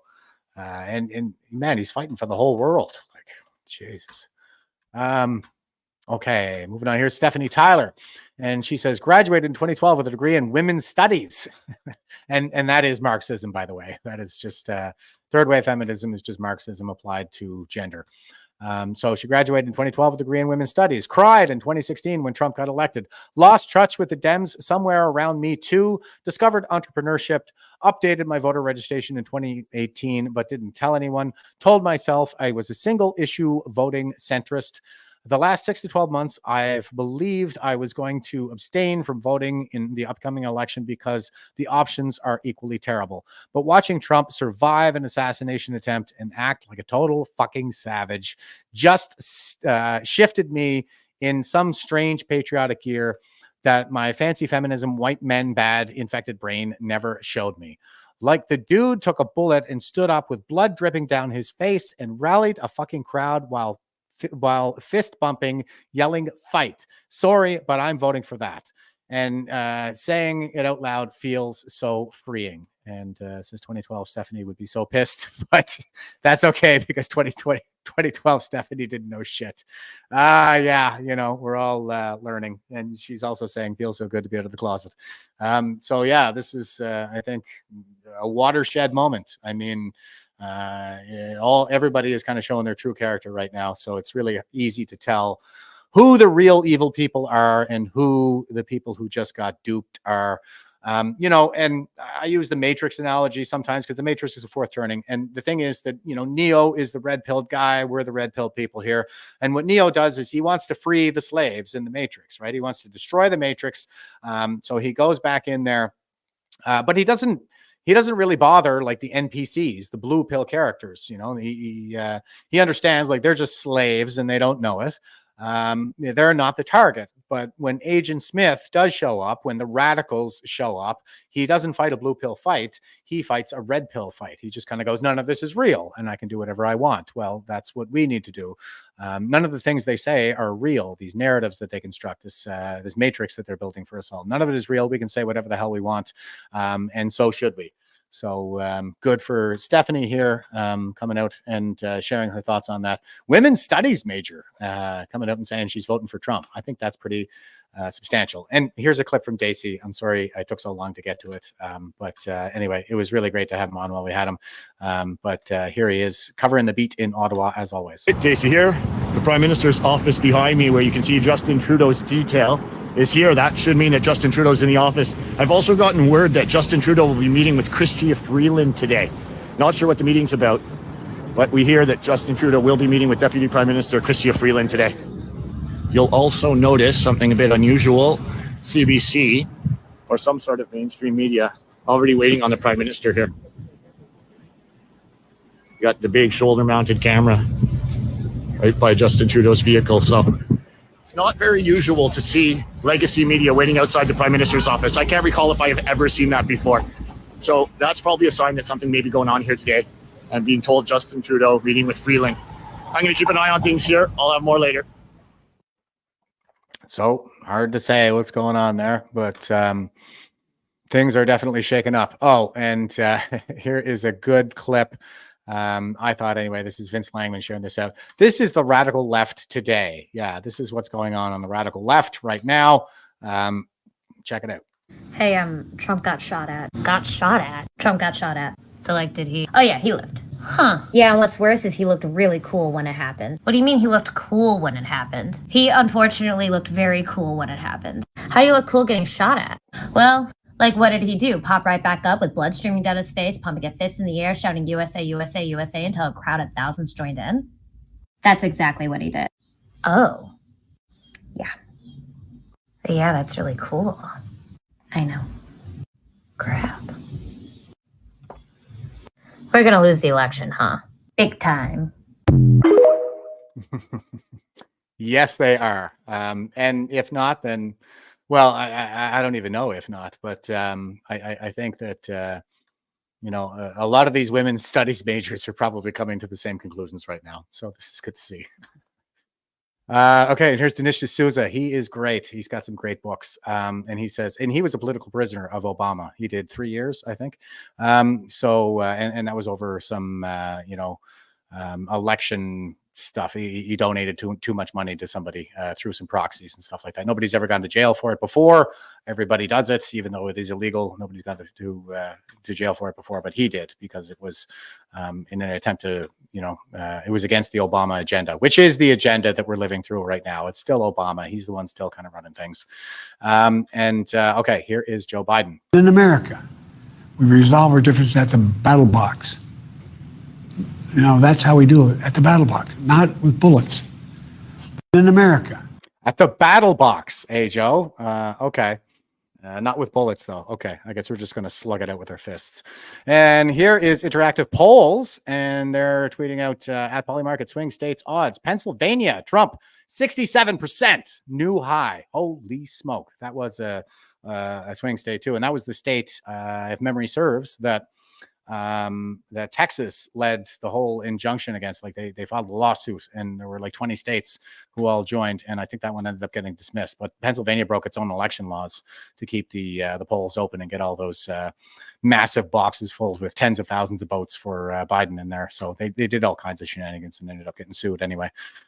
So Wisconsin, another swing state, 65%, Michigan, 61%, Arizona, Trump 78%, Nevada, Trump 79%, Georgia, Trump 77%, North Carolina, Trump 82%. This is an overwhelming red wave that we're looking at. I want to say that out loud because we said this last time and then we saw what happened. Well, they stole the election. I mean, like, I accept that by hook or by crook, they're going to try to win. Are they going to be able to get away with it this time? I'm not so sure. I think there are a lot of Americans that are mobilizing, like secure the election. This is the kind of thing that they put out there online.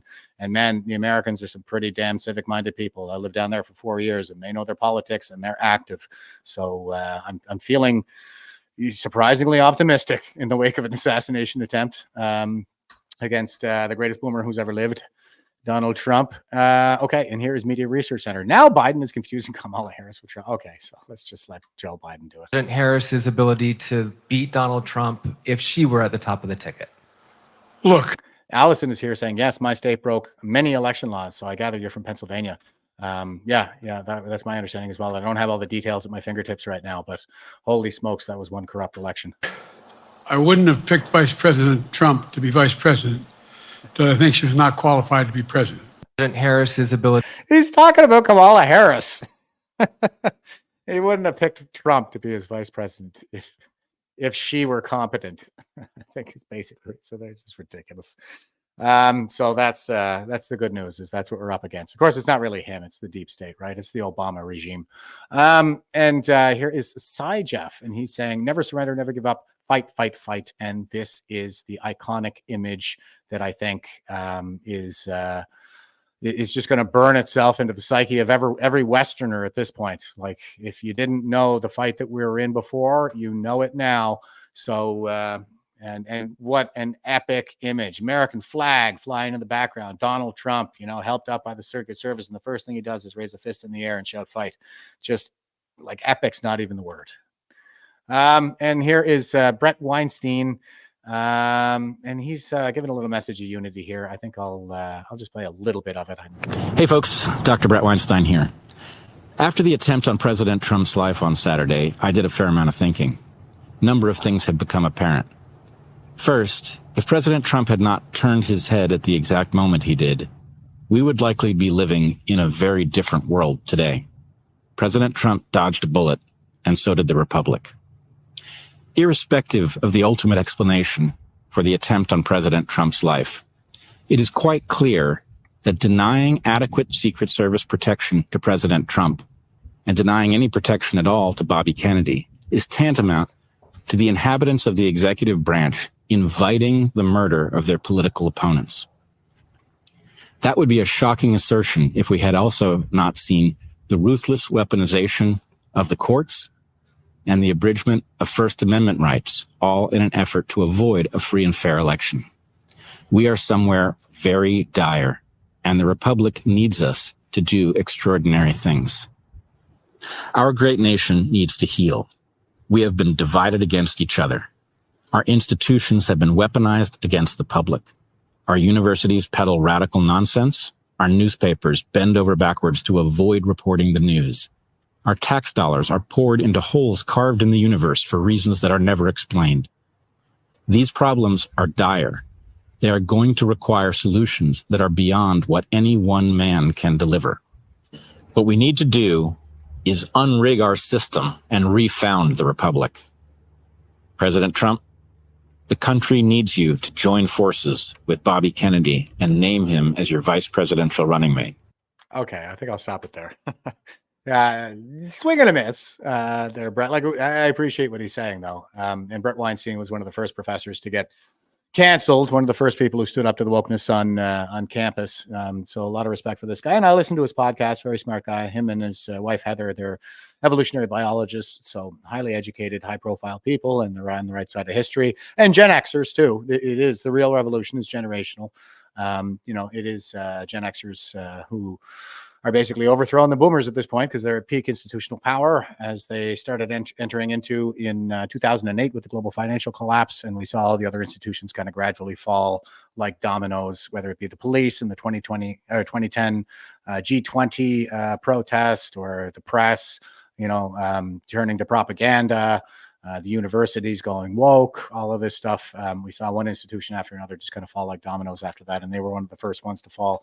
And Allison was just saying, she's chiming in again and saying, yep, I'm in Allegheny County, and I live about a half an hour from Butler, where the assassination attempt happened. Well, thank you very much for tuning in. I appreciate America like you wouldn't believe. I really do. And it just pains my heart to hear a lot of this anti-American sentiment coming from Canadians, and I just give it to them online too. Scumbags, Jesus, bunch of ingrates is what they are.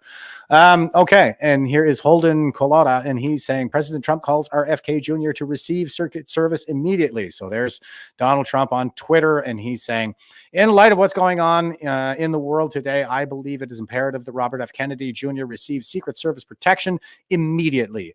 Given the history of the Kennedy family, this is the obvious right thing to do. So well done, Donald Trump. and he's calling for Robert F. Kennedy to get his own Secret Service detail. And here is Biden White House caving to that demand. In light of this weekend's events, the president has directed me to work with the Secret Service to provide protection to Robert Kennedy Jr. In light of... So there you go. Another win. Good to see. Good to see. But Trump picks Senator J.D. Vance of Ohio, a once fierce critic turned loyal ally, as his GOP running mate. I don't know. I was kind of hoping there would be this is just kind of one of those obvious picks. I was hoping it would be something a little more unconventional, like maybe Robert F. Kennedy might be a good pick. I was kind of floating Tulsi Gabbard out there as another means of sort of reaching across the aisle and bringing a Democrat in, or a Democrat, like not the woke kind, but the 90s kind, bringing them into the fore there for a vice presidency. But it's going to be J.D. Vance. So, it is what it is. And that brings us all the way up to the Veterans for Freedom website, guys.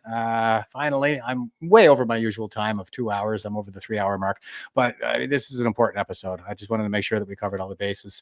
Allison was just saying that the shooter, Thomas Crooks, also reportedly had explosives in his vehicle, and his parents' home was raided by the county bomb squad.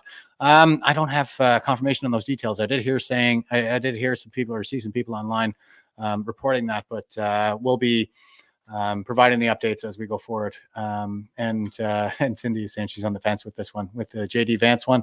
Yeah, I feel the same way. But Thomas is pointing out JD is a veteran as well. Okay, so yeah, that is an excellent point to be making. And since the days of Rome, we've tried to give veterans the first say in our society for good reason. We kind of understand what's going on out in the world, or appreciate it to a degree that the average citizen just doesn't. The rest of the world is trying to kill us. They're trying to conquer us. They're trying to dominate us. It's not much has really changed fundamentally with what's going on in the world. It's just that now the savages have AK-47s and potentially nuclear weapons. So we're in a global Mexican standoff, as we have been since the Industrial Revolution led to the Second World War. I mean, not directly, but it seemed like we just couldn't wait to try out our new death toys. We've been in a global Mexican standoff ever since, with the nuclear arms race and so on and so forth. So, this is just our generation's turn to live through one of these crisis eras.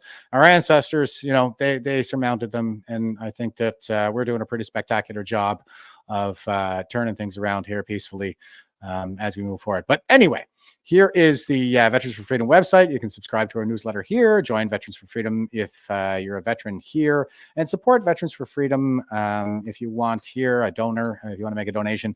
We're just taking the V4F donations. That helps us with our operational costs right now through the website. That's the only one that we're taking. We pay for our website and server costs and my StreamYard and stuff like that. So if you want to donate to help keep this fight going to Veterans for Freedom, please do so there. But the other option, the support fund, has been migrated over to the Accountability Project. And this is an official not-for-profit that allows us to collect money so that we can fund lawsuits. We got to embrace lawfare, because that's what they're doing to us. We got to step into that battle space as well, as I have been with my own court cases and so on and so forth. They tend to take up a lot of my time and take me away from podcasting, but that is the priority, the key battle space. We got to take these people to court. So great project, and nobody deserves more credit for it than Drew, of course. That brings us all the way back to our quote. Jeff Loeb, who's a fiction writer, so I don't really care, but it's a good quote. And he says, "The measure of a man is not how he gets knocked to the mat, it is how he gets up." And nobody has done that more famously than Donald Trump did just the other day. Just incredible. I guess, I'm like, Jesus, man, like I said before, like, this guy is one hell of a loving patriot, and it's so inspiring seeing the way that he's reacting to all of this. So it just really kind of hits me in the feels, I gotta say. Holy smokes. Okay, guys, that's it for me. I will be signing off here, and I'll say good evening to some of our regulars here. Cindy was just saying, good to know. I'll be watching closely, so I think I think you're talking about the updates coming out there. So I appreciate you, Cindy. I didn't get to. I saw you sent me a message there. I'll get to that on the next one. So, and Ellen is saying, as I have to run, Jeff. Thanks for the great show. It's my pleasure, and I'm about to run myself. Allison is saying, great show. Thank you, Allison, for tuning in. I do appreciate the Americans, especially. So, and Cindy is saying, thanks, Jeff, as always. Much love. Fantastic show. Peace. #winning. Yes, we are. We're going to win this thing. Marianne is saying, thank you, Jeff. Great show. Have a great night, everyone. Thank you all for tuning in. Canada Veritas over on Rumble is saying, thanks, Jeff. And Kevin84 says, both sides are corporate, not corporate, and natural. You are a little lost. You can't pick a side other than freedom. Well, I am picking the side of freedom. And Garbad on Rumble is saying, great show, Sergeant Major. Share, everyone. Yes, please, everyone, share this out. Rob is saying, long show, but great show. Worth it. Peace out. Well, thanks. I'm glad it was, worthwhile, and I didn't just ramble on here. And Dwayne is saying, have a good one, folks, and giving us the okay. Right on. That is the Donald Trump. What they were trying to say, that okay, like this was okay until Donald Trump took office. And then they tried to say that it was white power. That's how absolutely deranged these people are. And, those of us who've been paying close attention, we saw it kind of right off the bat. But, it takes a watershed moment like the one that we saw over the weekend, I think, to wake others up. And I do think that is happening. So I am just motivated and inspired by what I saw to Donald Trump on this one. And I'm more optimistic now, I think, than I have been in a while. So really great stuff, really historic times. What a time to be living through, right, guys? Holy smokes. But that's it for now. And until next time, stay frosty and stay safe out there. Won't you help to sing these songs of freedom? It's all I ever have. Redemption songs.